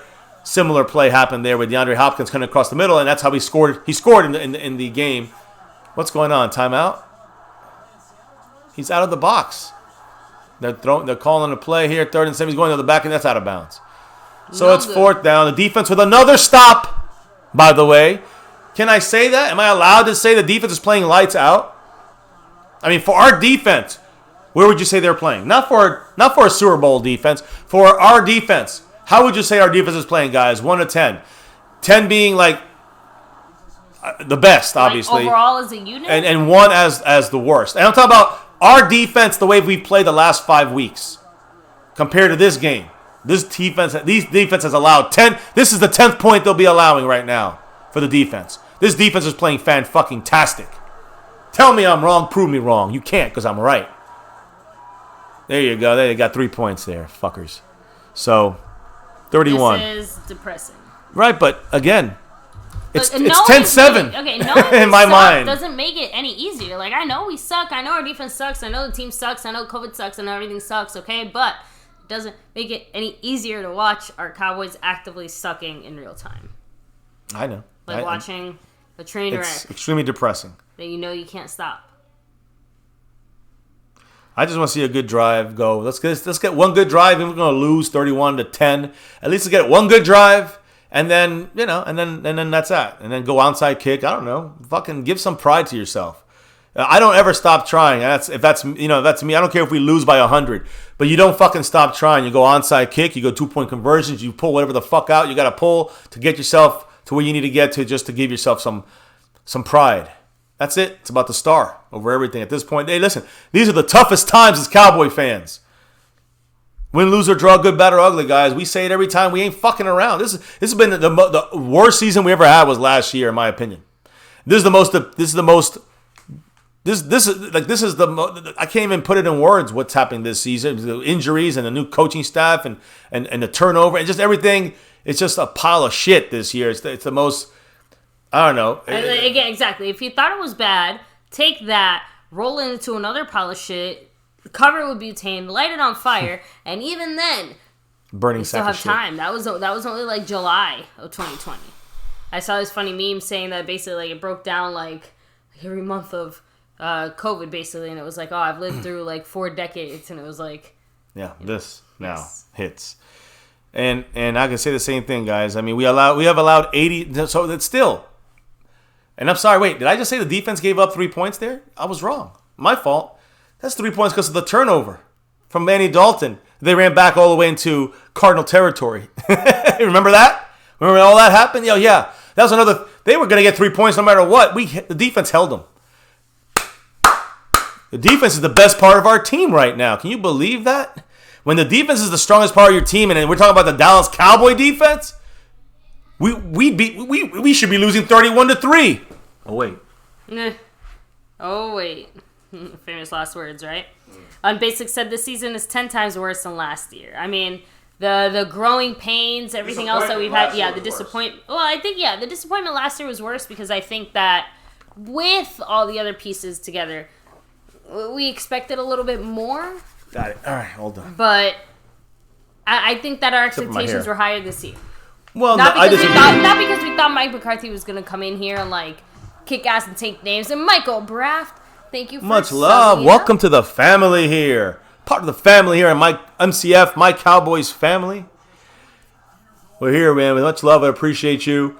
We're here for you guys right now because this is the passionate stream, right? This is the one we're passionate every stream, but we always use some guidance of logical analytics or stats or just breaking down stuff that we've seen. So we do that every day here at MCF, but these are the one streams you're going to get emotion, passion, and anger and whatever. Yes. Any Dalton dinking and dunking. This time it's Tony Pollard, which is at least gets some yards. Listen, there's 8:45 left to go in the game. I mean, we're down by 4 touchdowns. The dreams are over, guys. Let's not get hyped. I just want to see them try their best. That's it. Just get down the field and try their best. Cowboys have allowed 84 points off of 15 turnovers this year. That is on the offense. Almost 4 turnovers per game. Is that what it comes down to? 4? Don't get killed here. Tony Pollard is being used as a receiver now. We're down to like Tony Pollard having to be a receiver. I don't know if Cedric Wilson's back. I don't think so. No Zeke in this right here, guys. No Zeke in this game. Zeke has been out. We got our 3 starting. We got all the stars other than Tony Pollard. Tony Pollard is the only backup, I guess you'd say. DJ says start padding time. I mean, guys, all those garbage time, stats, and yards and all that other stuff, where are they? Because so far I only see one measly little field goal. That wasn't garbage time, baby. I know it wasn't garbage time. What I'm trying to say is that there's no points. That's it. The offense. Do you know why? Dak Prescott. And Dak Prescott will bring us back. He would have got us in the end zone. Andy Dalton doesn't have that kind of juice. We got to keep the lead. We don't keep the lead, this is what's going to happen every single game. If we turn over the ball on offense, if we don't turn over the ball on offense, if Andy Dalton don't throw 2 interceptions, if Zeke don't fumble 2 times, if we don't give up 24 points this game, 24 points out of the 31 were given up by the offense. In my mind, that's the way it's going to be. Deal with it. How can Dalton even have a chance? He's not Dak. He never will be Dak. And he's not as good as Dak. Now he's got to come back from the brink. Dak has done it multiple times every week. Oof, man. Zeke just got crushed. He's injured. He hurt his back. Baby, you awake? Yeah, no. I know. Okay, I was making sure because Zeke just got. Did you see? Well, watch what happened to Zeke here. More important than the chat right at this moment. Zeke just got crushed and snapped himself in 4 times over. I mean, rolling. Look at him. He's out of the game with injuries. I mean, he's not that hurt. He got rolled a bit. All right, baby. 14 points per game. I mean, at this point, if he didn't break anything and he's not bleeding, he's fine. Yep. I mean, there's a catch by CeeDee Lamb. Caught it. What was he trying to do? No, he was trying to hold on to the ball. It looked like he almost. I think he was trying to show that he had possession, but number 1, it could be a fumble if you do that, and number 2, like he's pointing it towards the wrong first down. Is he coming off the field now? Who, CD? Yeah, it looks. I mean, I couldn't quite tell. It looks like it. There's no time. He's just going to the other side of the field, I think. I'm pretty sure he did. I just couldn't tell. Okay, he's at a slot on the right side now. He's on the other side of the field. Plus, remember, Cedric Wilson's hurt. So. Yep. Yeah, I know. I just wasn't sure. Another, not the best snap there. It hit. If the guy turned around, it's an interception. Yeah. Another bad decision by Andy Dalton. I mean, it just and not offensive line issue. Worse. That's Andy Dalton. So again, Andy Dalton's just being Andy Dalton, guys. Just being real. 14 points per game is what the Cowboys offense is giving up on average every game this season. Giving away 2 touchdowns a game. And you're telling me it's the defense? We have a bad defense. You can't blame the defense for 14 points given away by the offense on turnovers every single game. If you average it out, not every game that we have that, but every game, some games we had 3 or 4 turnovers, like in this one, that led to a multitude of points. There's another dink and dunk, 3rd and 3. I guess I don't even know how to feel as far as, will he get a touchdown? You know what I mean? It doesn't matter, baby. It's padding stats, fantasy football stuff. But this is more about pride for me. Just get down the field and score a touchdown and get some points on the board. I mean, at least we onside kick. At least we put some points on the board. We did that already. We ran the ball, and what happened when we ran the ball? Zeke fumbled. If that happens, you take the L. That's what you got to do. Zeke's back there to block now. They're blitzing right up the gut. They're not making it a secret. Here they come. Dalton's got to throw it. He does, gets hit, and almost throws an interception again. Yeah. So again, so more or less guys, the same spot, except this time Dalton Schultz instead of Blake Bell. And what did we say? You can't blame the offensive line for not being able to block 8 guys. They're blitzing 8 guys every time. And is there even a chance, even if you had Zack Martin, Tyron Smith, Travis Frederick? There's our dejected Cowboy fans out there, unfortunately. Again, how did we start this game? The way we started all 6 games of this year. And that's on the offense. And that's on the coaching. And that's on the offensive side. Defense is just... There's Terrence Steele, false start. You want to write that one down? I don't even care. I'm going. I'm just saying it doesn't even matter. The penalties are the least of our problems this game. 5:11 to go. Oh man, I mean, I just say we've lost games, we've had bad games or whatever, but like I said, this is an something embarrassment. about this season is sucking the ever-living soul out of me. This is an embarrassment of a season. It's just the way it is. It's an embarrassment. But last year was disappointing and embarrassing for a different reason. This year, I could even understand it more because of the injuries and COVID and new coaching staff and new schemes. Yeah. So you know what I mean. That's why this is not the worst year. This is the worst. We have a bad team, but guys, we have nothing left out there in that field. Andy Dalton. Hey, I just talk shit about him. They'll do good. Probably offensive push off. Our luck. That's what it'll be. Offensive push by Amari. We'll see. Let's see what they're doing. It's on Murphy. On 33. Which they've been doing all day, all game, but they just haven't seen him and called it. As consistently, I would say. I'm glad they noticed it eventually, I guess. Oh, man, guys. And again, we do appreciate all of you guys here watching and hanging with us. Hitting the like, subscribing, hitting the bell, dropping the love so far, by the way. True fans in the house right now. Channel 84 down to just 50. Woo! Amari Cooper almost breaks it for a possible touchdown. Of course, gets dragged down, probably tore a foot muscle. Who knows? Nah. Always something going on with him.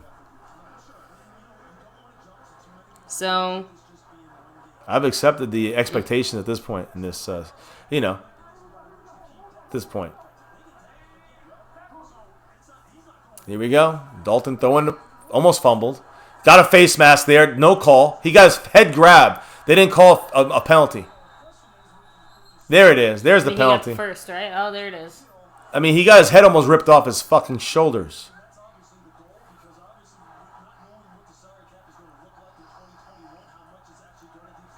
Let's see. Take the penalty. Take the 15 yards. 4:20 to go in the game.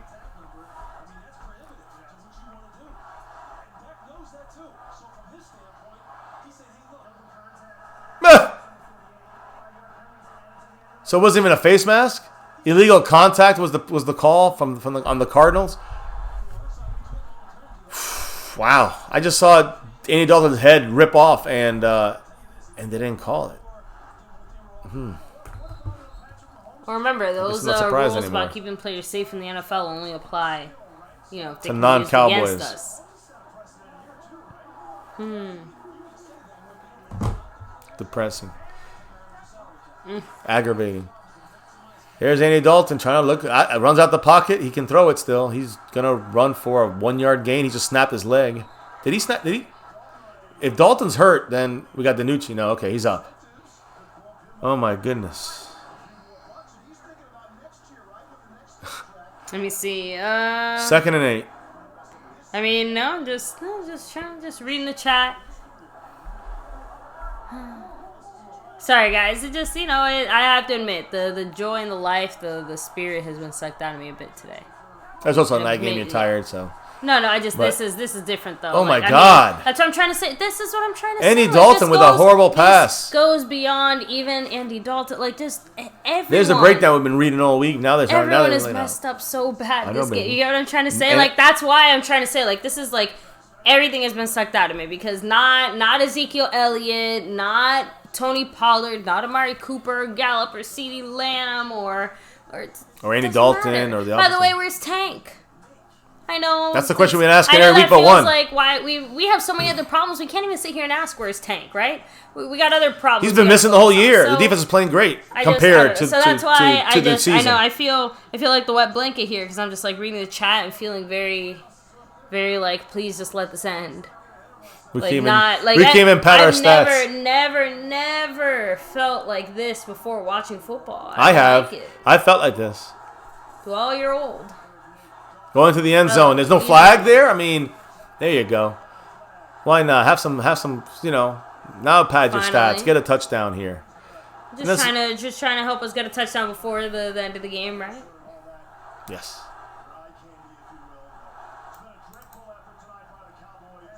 Even the announcer is saying it's a dreadful effort by the Cowboys. And I stress this on the offensive side. We should be embarrassed with the way the offense played.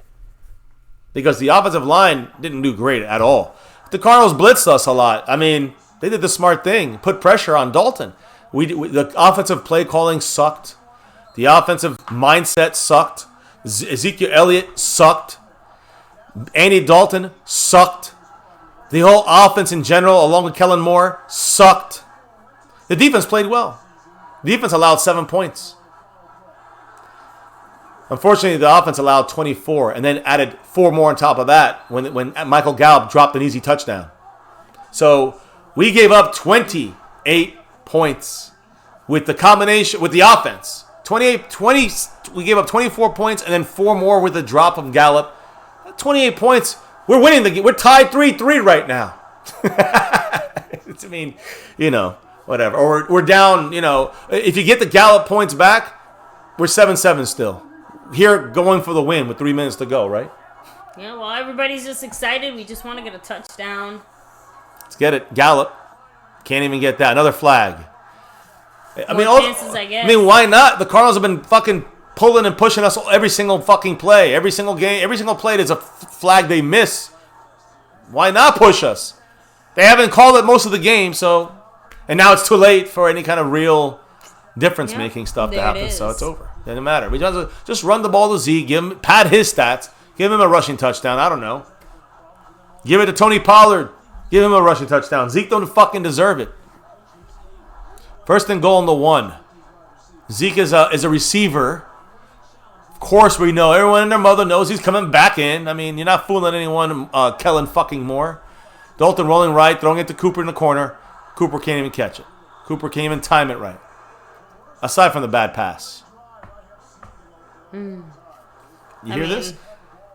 It just, again. Look at this. The Cowboy fans in there are yelling. And now these are the same guys that were yelling about Dak sucks.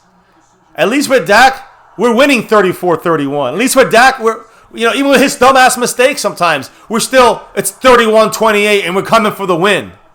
The team sees it. They're behind him.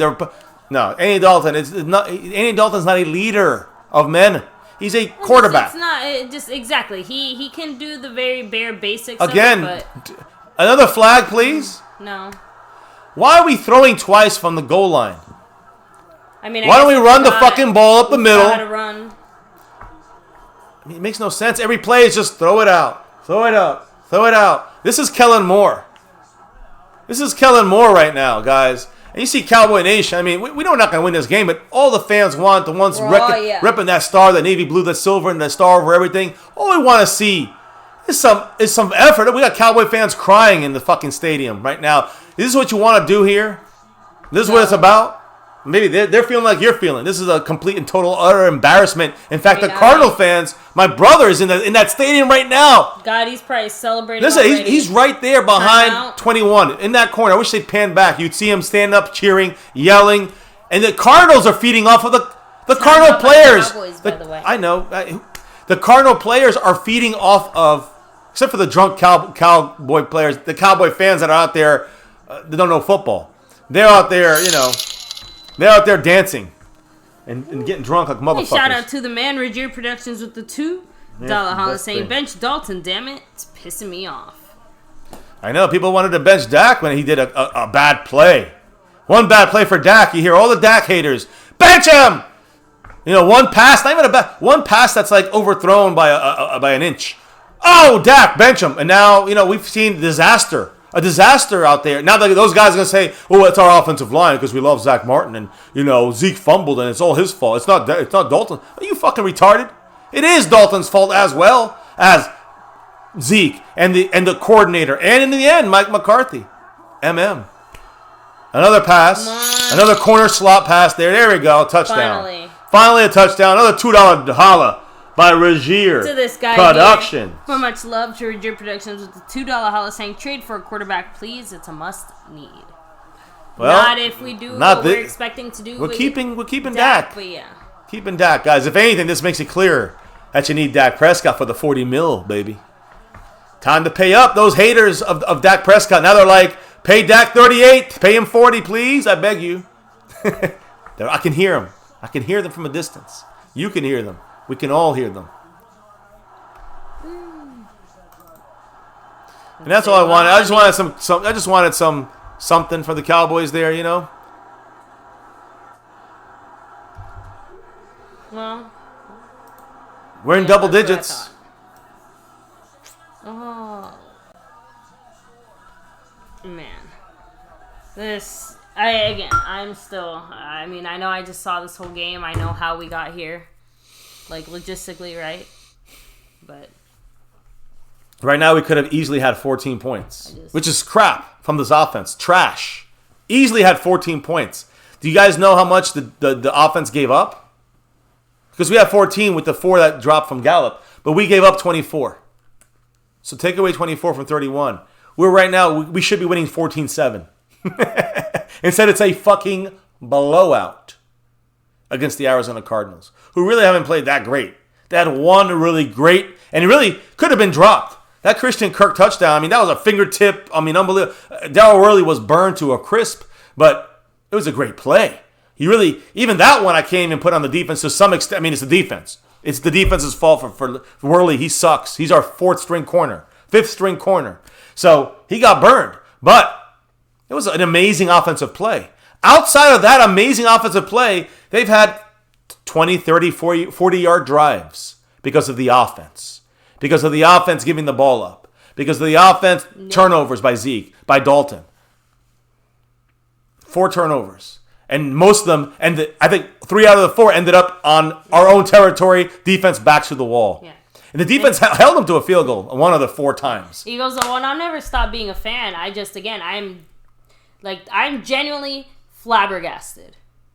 The Cowboys have done a lot of things to surprise or shock or disappoint or upset me, but today was just like, I'm just genuinely surprised. Like, I knew we were gonna do bad. I wasn't necessarily expecting a win. Well, because you don't expect our best players to fuck up. The ones that have to lead to fuck up. Zeke fucked up. Dalton fucked up. Not just like fuck ups. Like, oh, okay, now we got to punt. No, like. And then the defense still fucking up with their non-leaders showing up. Like on the board. The leaders like Tank, who's supposed to show up, MIA once again. Dorrance Armstrong played better than Tank today. And he's not Tank, he's D-Law or DeMarcus Lawrence. Fortnite, much love to you. Fortnite in the house. We got Voodoo Alpha with the Greg the Leg. He's got 4 out of our fucking 6 points on this. 4 out of our 10 points on this board right now. So he said, Mike, a sheet coach. I'm going to watch Vrabel to feel clean. Vrabel's definitely better than all the coaches we're seeing he might in a while. Be sick. But I will say this. I hear you. But the thing is this. There's no doubt in my mind that McCarthy, I cannot judge McCarthy on this season right now with the injuries, with the lack of schematics and schemes getting brought on from the offensive defense side. And Kellen Moore fucking shit up a lot. That's a lot of the things here that. Woo! There we go. We have Spook. Can you save me for a $5? No, that's what Spock. Can you save me? Yes. That's a Spook.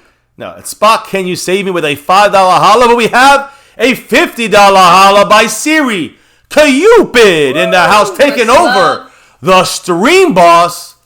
So here, much love to our sponsor in the week. Saying Dak's going to finish the season with more passing yards than Dalton. That would be crazy. By the way, Dak still has, I think, the most yards in the NFL after 6 weeks. Still. Going into week 7, I think Dak is number 1 in passing yards. He could probably sit out another game and still come Let's hear what the family's saying. But Siri Cupid as well with the $50 holla saying Kellen Moore is trash. Mike McCarthy is going to have to make some big changes this offseason for us to start being contenders. I mean, contenders? For what, though, there? Siri, I think we're contending for a draft pick. For next year. Yeah, gotcha. Yeah, no. We definitely, listen, I think this is a trial run. We're going to keep some of the pieces here, like Alden Smiths and some of the guys we already have here. We're going to keep some of them. If he doesn't make any kind of major changes in this offseason, let's say we keep Dontari Poe, who's done shit for us, and some other guys like Tyrone Crawford, a Garrett guy, or a couple of these other guys, who we're talking about. I think that if you see that happening, I think you have more control being seen by Jerry Jones and company and Stephen Jones. They've taken the control of the team. If you see, look at him, Justin Hamilton right there, guys. Juice Hamilton made a nice play. He's playing with some heart. The defense is playing with much more heart than the offense. That's for damn sure. I agree, and I know, and it sucks too because we've kind of said this, but the score doesn't necessarily reflect the defensive effort. I know when you take away 24 points that gave up by the offense, then you see we should be winning 10-7, 14-7 if Gallup makes the catch on offense.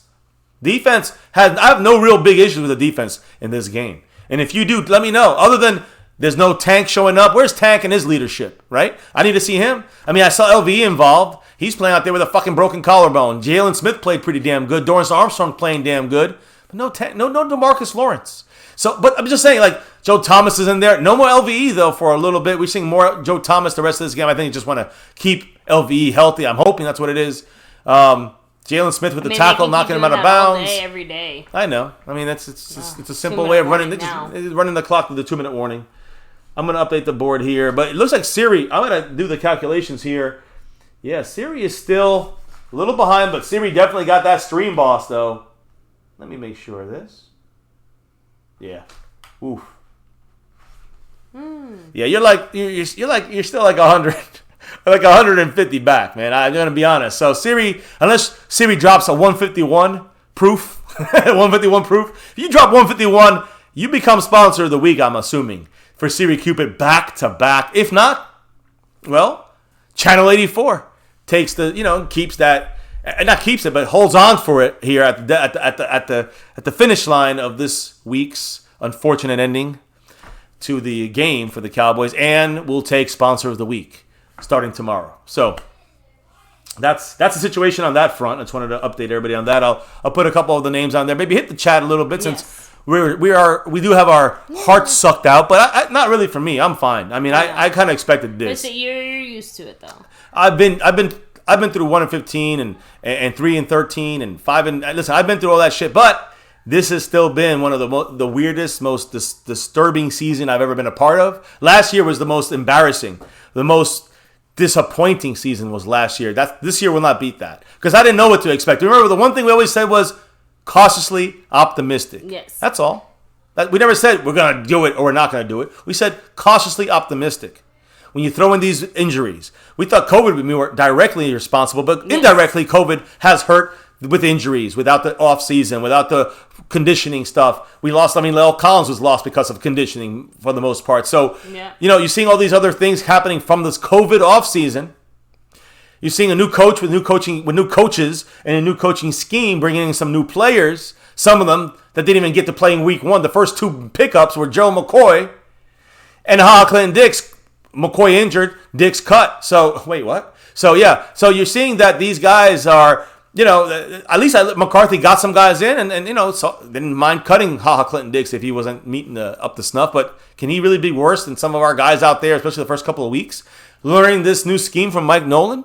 Maybe he just didn't understand this. I don't know. But the thing is that in the end, the defense seems to be coming a little bit together. A little, even, again, because we're getting some pieces back, while the offense is... hitting that snooze alarm right now. And again, costing us points. They've cost us points the whole season. They're costing us games. They've cost us games all season. They've come back and they cost us 5 games.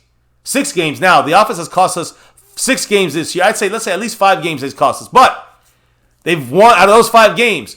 2 of those games they've won back.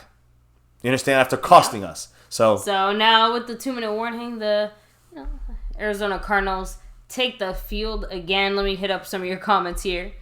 Jose Mendoza said he said Cowboys defense has played good tonight. When did they make a stop? When did they make a stop?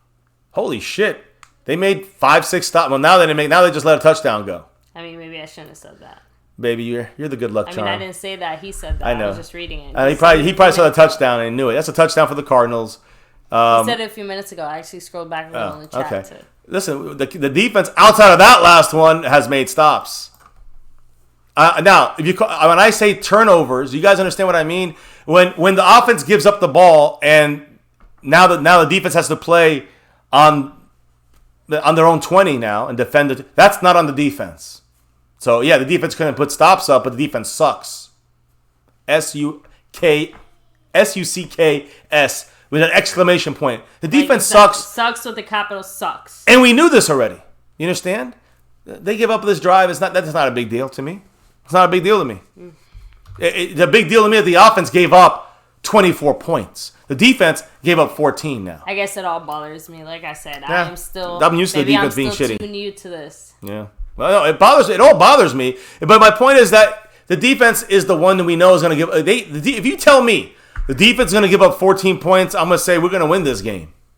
You guys understand what I'm trying to say here? If someone tells you, baby, the defense is going to give up 14 points, and one of them, like this, where it's nothing to lose anymore, it's just running up the score. Not running up the score, but it's just nothing to lose anymore. I mean, we're going to go all out, we couldn't even stop the predictable run. I mean, and that's on the defense, but the defense has given up. The team has given up for this game. That's it. The point I'm trying to say, why did we give up now in the fourth quarter, 150? I mean, who gives a fuck? The beginning of the game, when we had a chance, when we had a chance to roll with the Cardinals, we were stopping the Cardinals. The first 3 drives, we stopped the Cardinals. And then Zeke fumbles twice, gives them a short field, and then the Cardinals score twice off of those turnovers. You got another turnover by Andy Dalton, they run it back to the fucking 40-yard line. The defense has their back against the wall again. That's on Andy Dalton. That's on the Cowboy offense. Michael Gallup drops a touchdown. That's on the offense. That's on Michael Gallup. Zeke had 2 fumbles. That's on Zeke. That's on the offense. Dalton had 2 picks. Even though it was a bad missed call by the refs, still threw the goddamn ball. CeeDee Lamb's on the floor. Why do you throw the ball, Andy Dalton? I mean, you figure you're going to get a call, right? Nope, not in Dallas. You're learning the Dallas way. We get fucked when it comes to penalties. So, 4 turnovers led to 24 points. And the defense did get a stop on one of those turnovers. Don't forget also that I didn't even count this one, but the missed 58-yard field goal.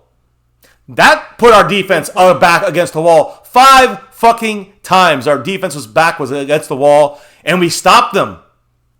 Held them to a field goal on one of them, and stopped them on the other one. The other 21 points, well, we suck on defense. I don't put that on the defense. 24 points ripped away, and the defense still made some stops in those tough situations. Our offense gave the game away. The offense gave the game away. That's it. Defense sucks, but hey, look, Ben DiNucci's in the game. Yay. Everybody wanted Ben DiNucci. Here we go. Let's see Ben DiNucci. We're probably right now. The Cowboys might be playing for, just the draft pick. Zeke look very. No, they're out of it. They're out of it. Cardinals are playing for pride. They're 4-2 now. We're 2-4 on top of the NFC East. Yeah, we have no pride. I'm calling it the NFC least, and I'm going to continue to call it that. Hey, look, Rico Dowdle running the ball, number 34, our third string running back, getting some yardage in there.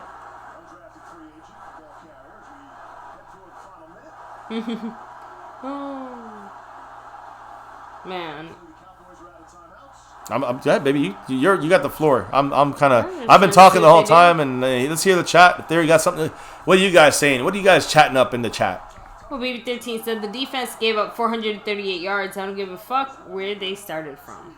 Well, I do, and so does anybody with an NFL mind. They understand that. Oh yeah, you can't expect the defense to hold on. Is our defense good? Are you surprised by 400 whatever yards? That's our defense. Have you not? Are you just waking up from last year or something? You guys understand? Look at this. Look at this. Most points allowed first 6 games in NFL history. 218 points.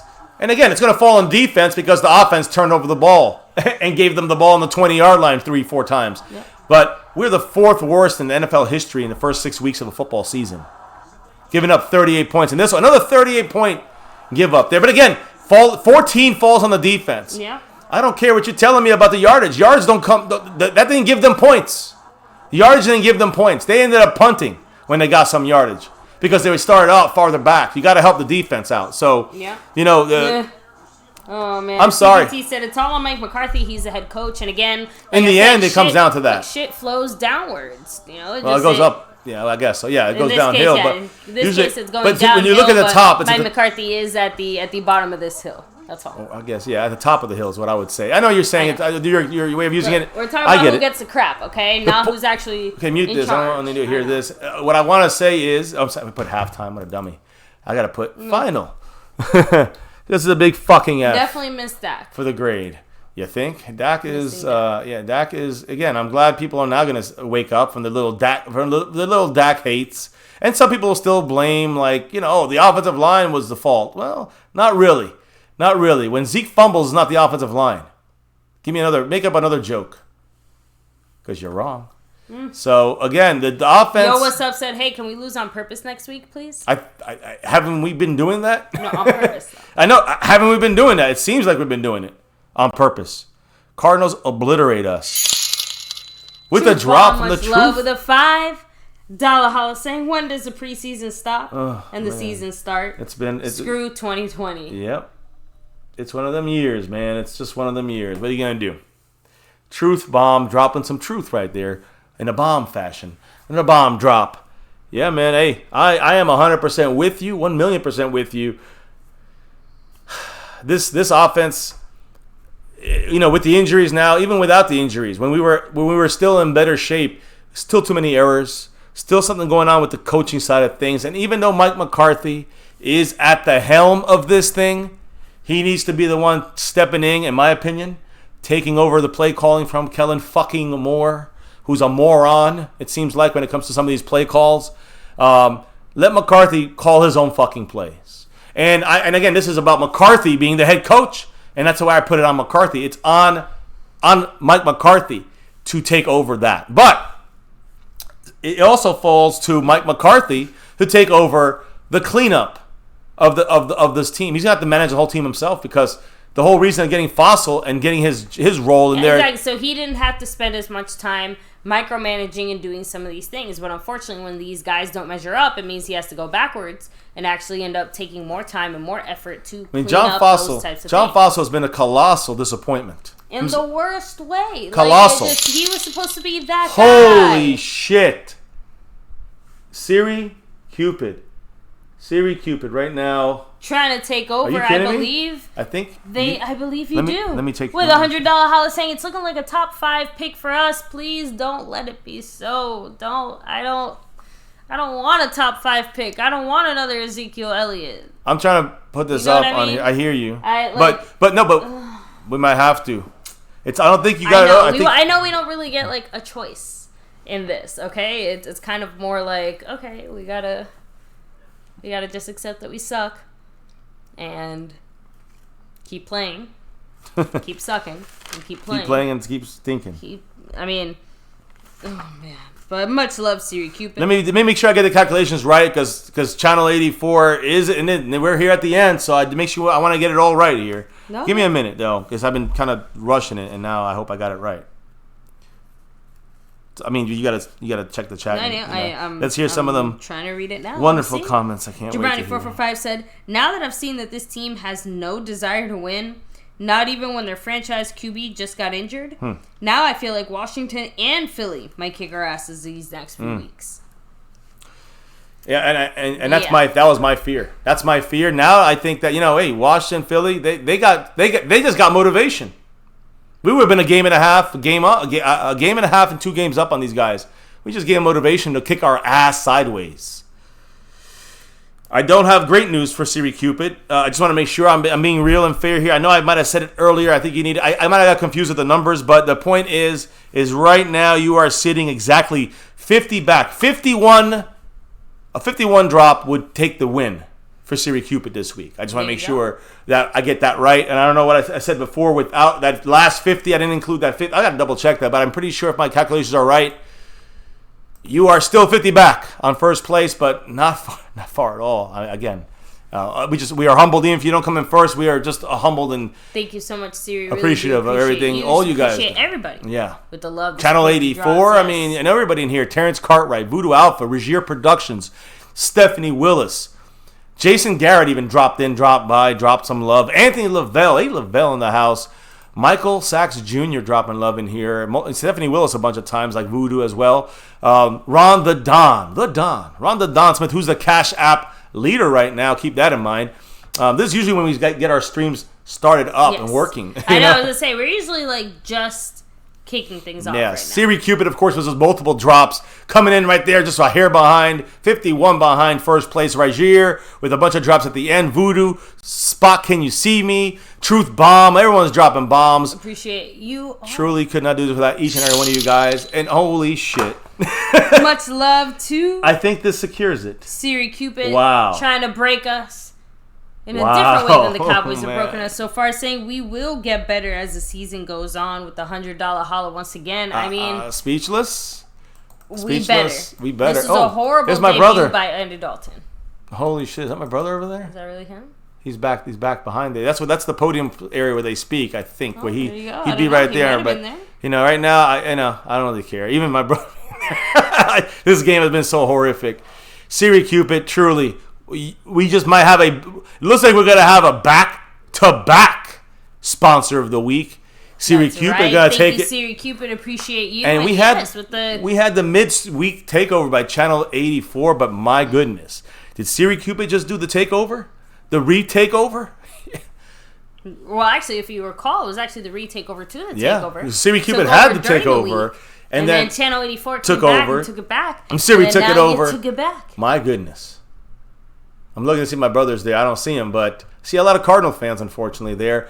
Guys, this is a disappointing game, but you guys, you all out there watching, listening, discussing, talking 300 plus pretty much the whole night, you guys kept it real, kept us, again, I know I say a lot of things sometimes. I'm in anger. I say things in anger that I probably don't really mean to say. Maybe comes off a little more of an asshole or arrogant or pissed off than I would like it to be, but I can't help myself. I am being real. I'm being honest. And yes. I just want to make sure I don't get that tangled in there. Yeah. No, but I want to make sure I'm real and honest. And hey, when we're watching the news as it's progressing in the game, and we're losing 38 to 31 to 3 in the fourth quarter and 38 to 10. I mean, I'm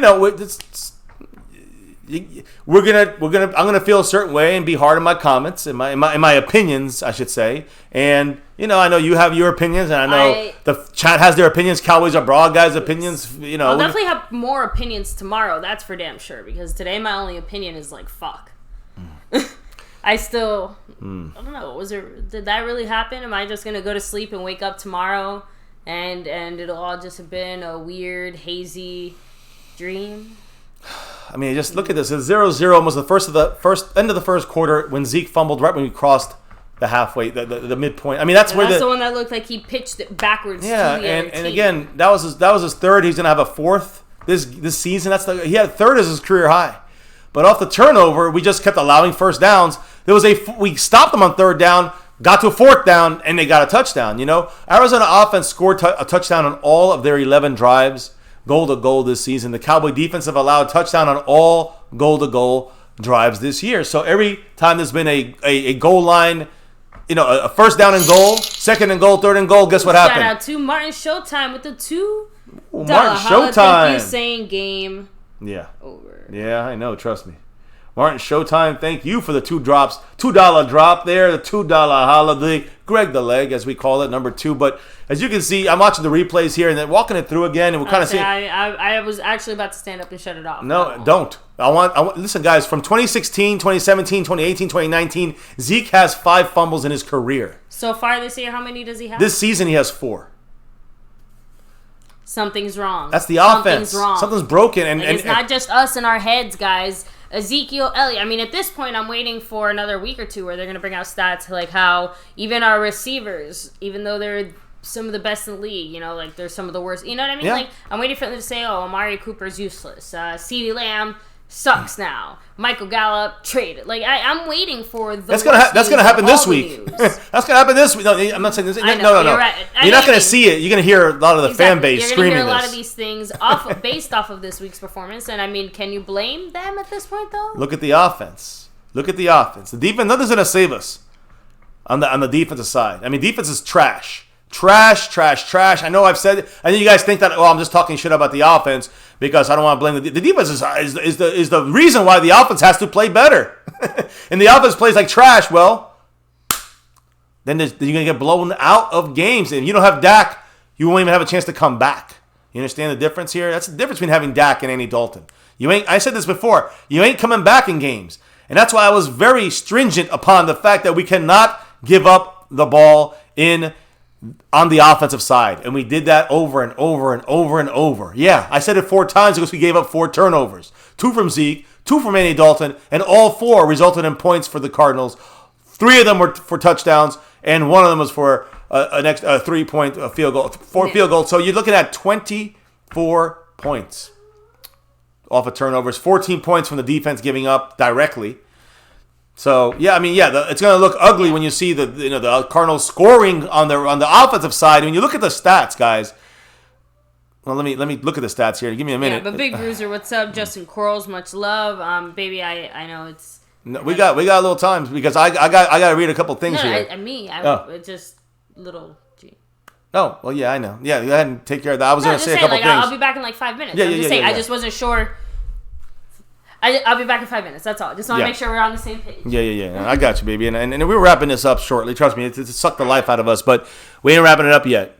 No, we're sitting here. We're going to talk our Cowboys, and that's the fuck it. So, Cowboys lost this game 38-10, as you guys can plainly see at the bottom of the screen. We got run out of our own stadium, embarrassed, routed by the fucking Cardinals, embarrassingly. The Cowboys turned the ball over 4 times. The offense has to play closer to good to have a chance in this game. And every time they don't, we have no chance because the defense is going to be asked to do unbelievable things, and it's not going to happen this year. So we could do a lot. I think you can see us win this game. I think you can see the Cowboys win a game like this. Yes, I know we lost by 28. I get it. But we gave up 28 points on the offensive side of things. So to me, I think that we can still win games like this. We cannot start off games like this.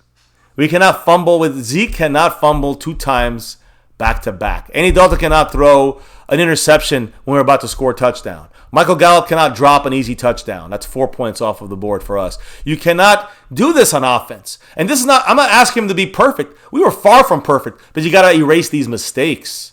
You got to play a mistake-free game. Not perfect, but mistake-free. The Cowboys have not done that not once this year.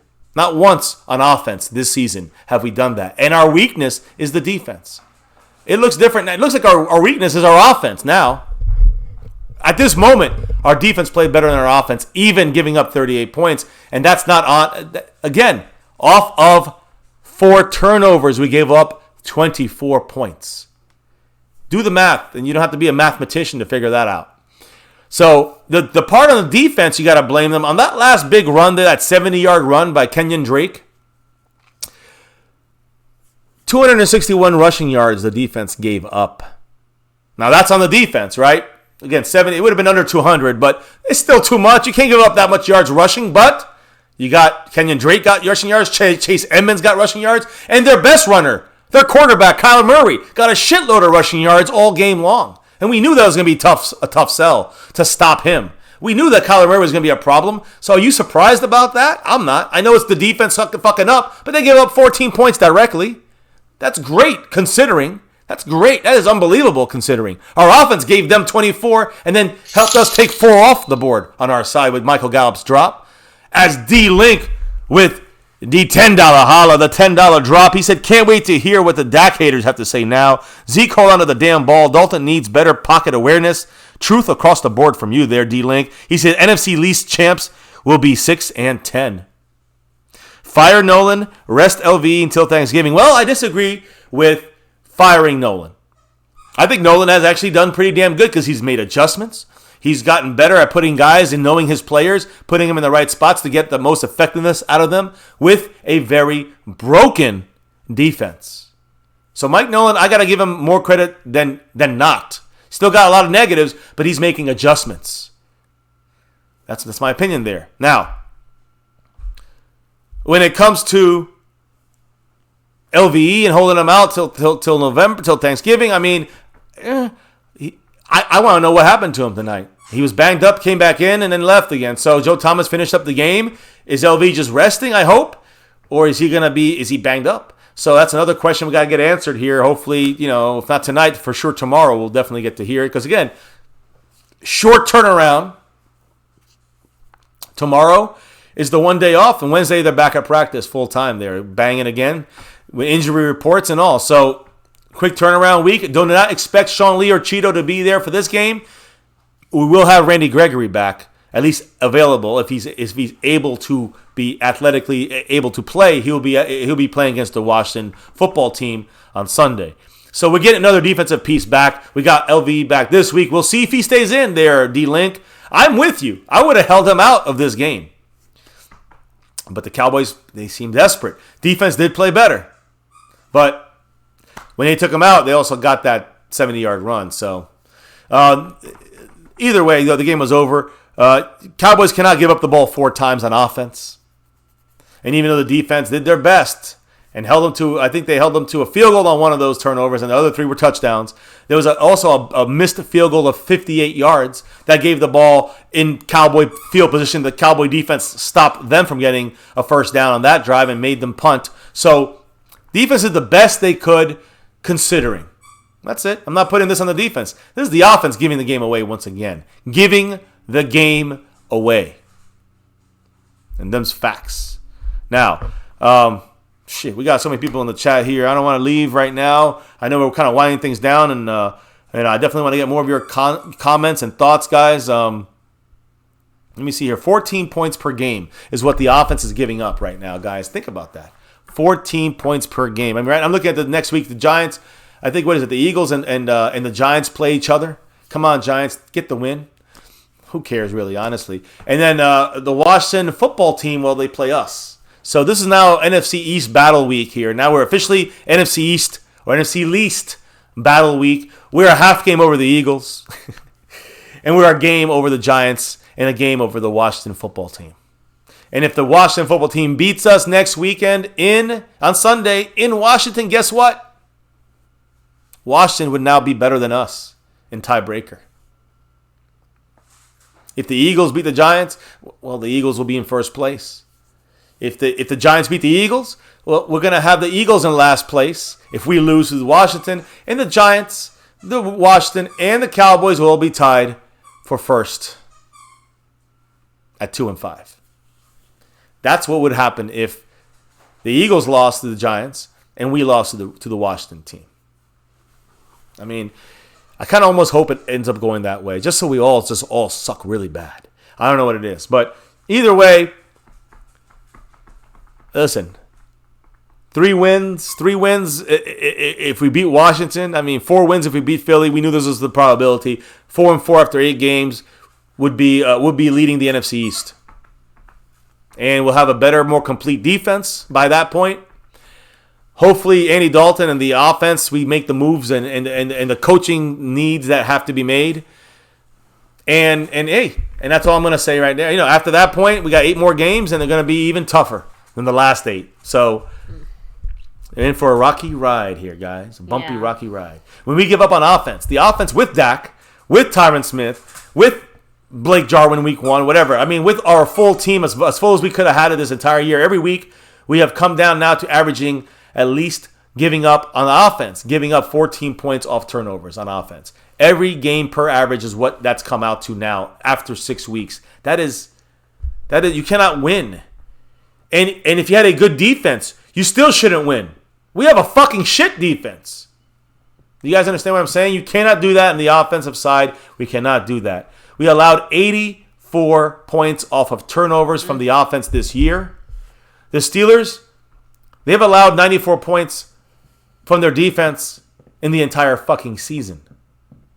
In their season, in 6 games, they allowed 94 points. We've allowed that in like a game and a half. In 2 games, we've allowed 94 points. I mean, think about the 41 and the 38. I mean, we're going right. We're creeping up to 94. Steelers in 6 weeks have given up 94 points the time. Off turnovers, we've given up with the offensive side 84 points. Embarrassing. Fuck this. And it's not. And I say the defense. Is it the defense giving up the point? This is the turnovers from the offense that are producing touchdowns galore. And points we know galore what this means for the rest defense. of the week too. We got to hear it from everyone, their mom and their mom's grandma, who isn't a Cowboy fan, about how we lost, right? Because I can tell you right now, the first thing that's going to happen tomorrow, the first coworker I see, the first thing they're going to say is, "Hey, how about them Cowboys, huh?" Without fail. So. Okay, so I'm getting some stuff from McCarthy. I guess I can try to pull that in there. McCarthy. All right, we can roll into that. McCarthy's saying that Zack Martin's concussion was the only injury of significance. I mean, in this loss to the Cardinals. That, I guess. But like I said, let's hope that concussion issue doesn't affect him too long term. But realistically speaking, with the short turnaround against the Washington whatevers, I don't think he's going to play this week. Yeah, I mean, I can't deny that. It seems like he'll probably be back after Randy Gregory. So yeah, that sucks. That really sucks. Yeah, it does suck that Zeke has so much to do with the fact that we did so badly today. Zeke was the guy. David Irving. We needed Zeke. David Irving. Yeah, David Irving's not coming back. We needed Zeke to be, to just not fumble and do his thing. Couldn't do that. We needed Danny Dalton not to make any dumb decisions. Couldn't do that. He made a lot of dumb decisions today. I say we couldn't do a lot of things. A lot of things on offense we fucked up on. Defense did a lot better. Still, too many mistakes on defense. But I expect that, so I'm not disappointed. And I think the defense played above and beyond, honestly speaking. I'm just being honest.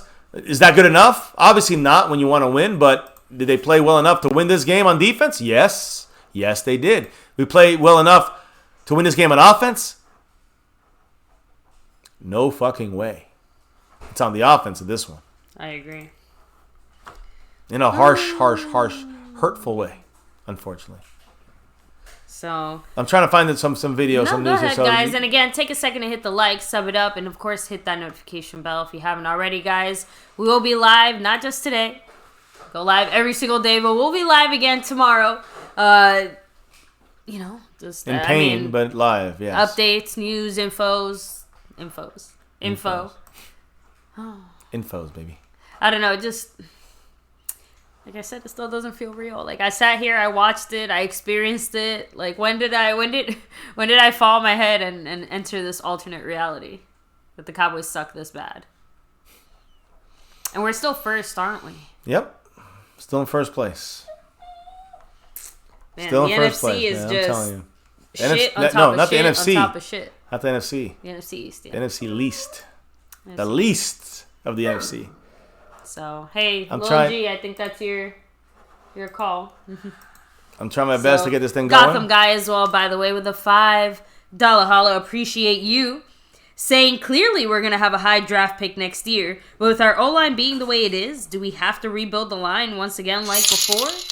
I mean, let's be real. We kind of keep punting off the issue of Tyron Smith. And it seems like he should be okay for next year. But, I mean, it seemed like he would be okay for this year. I mean, I think we got a draft for his backup. But we do have his backup in place as far as a swing tackle. Look, Lyle Collins, fingers crossed, should be back next year and should be okay. Hopefully, yes. Obviously, Zack Martin is still expected to be all right. Tyler Badass is the future. Okay, we're okay. Connor Williams, I'll leave that up to you, but I don't think that it's as much of an urgent need as like, oh my God, we have to draft the first round left guard now. I agree. But with when that. you talk about the left tackle, I was saying, I'll sit a minute and talk about an offensive lineman, right? A left tackle in the first or second rounds. It really depends on, to me, it's more about who's available because I don't want to just say, okay, we need a left tackle. I want to draft a left tackle my first round pick. Right. I want to see, okay, who are the other guys around that position that I also need? Because if we are top 5, I think that changes things. I mean, I guess let me put it to you this way. If it's top 5, I'm not, off the top of my head, I don't think that there's going to be like a top 5 left tackle. You get what I'm trying to say? Yeah. No. So that already makes me start thinking, I guess we're going to go second more round offense or honestly like a defensive player. I could eat like, I'm just saying, top 5. Where we're weak that's what I'm saying. Here. Well, that's what I'm saying. Top 5 to me is we're either going to pull a crazy ass thing and draft a quarterback. We're going to go even crazier and get another receiver. I don't freaking know. No, or, I think we end up going for, like, the best defensive player. I don't know if that ends up being a safety. I don't know if it's a corner. I don't know if it's a defensive lineman. I don't know if I don't know. Right? Who was the best defensive or the highest drafted defensive player last year? I don't know. I mean, I just remember Joe there. Burrow's. Isaiah Simmons was like a top 10 from the Cardinals, so I mean, he's not doing that great though. Well, I mean, definitely being a lots of other reasons behind that. But Chuchi, go over there, play with your toy there. She just wants attention. So there you go. Dak in the game would have brought us back. So I agree, 100% agree on that. He still would have. Dak would have thrown an interception like Andy Dalton did. He would have still made a mistake like Andy Dalton did twice or so. But I think the difference is we can bounce back with Dak. That's the difference. I've been saying that since we lost him. Since we lost Dak, I'm like, I still make mistakes with Andy Dalton and similar to Dak, whether it's scheme, whether it's system, whether it's coaching, whether it's offensive line, which it really wasn't any of those things today, I'd say, except for Kellen Moore, some of the questionable decisions. But Dalton has to be more aware. He's got to do all these things. But it's about the difference, I think, of not having Wayne Dakota Prescott back there. Rain Dakota Prescott. I know. Rain Dakota Prescott back there is a big issue in the sense that when you don't, he can bring you back quick, fast, and you know why? Because he knows his receivers, he knows his offense. Hey, Dalton just doesn't know the offense yet, and he's not anywhere close to where Dak is as a leader of a team. Andy Dalton could have 20 years playing in the NFL. He's never been a leader the way Dak has been a leader in 4 years and a quarter in the NFL. But we're also not necessarily asking Andy Dalton to do all that. We just need him to hold it together long enough. That's what I'm saying. But instead he throws 2 picks. He could have thrown 2 more picks because he threw some other bad passes. And on top of that, he's also, making some real questionable decisions based on some questionable play calling. And then you have your best players out there, like Ezekiel Elliott, fucking fumbling twice. He fumbled four times this year in his career before this season. He's fumbled only 5. In 4 years, he's fumbled 5 times. In this season, in 6 games, he's fumbled 4 times. He has 9 turnovers. He has 9 fumbles for his career, and 4 of them came in 6 weeks. It's insane. It's insanity is what it is, honestly. It's insanity. And all of us are going crazy here. I would say, I see you kind of waiting to see what some of the post-game interviews and things look like here, but we might just bring you the complete. Maybe in an hour we might go live again and get you all the audio clips. Make sure to stay tuned, guys. That's why we say again, hit like, sub it up, but most importantly, hit that notification bell. Or if that's not really your style, since I know everybody does things a little differently, you can follow us on Twitter, Instagram. What's the other? Facebook, all the social media. You guys can follow us at MyCowboysFamily. Hop into our Discord as well. The link is in the description down below. We always post there before we go live, and always keep that Cowboy conversation going. Yeah, guys. I mean, navy, blue, silver too. That star over everything. I got a couple things to say from Mike McCarthy. Zeke, did you fumble? Yeah, you. So, guys, let me get the camera off and get somebody. Let's get somebody on the screen here who needs to do some talking and explaining. And his name would be Mike McCarthy, in my opinion.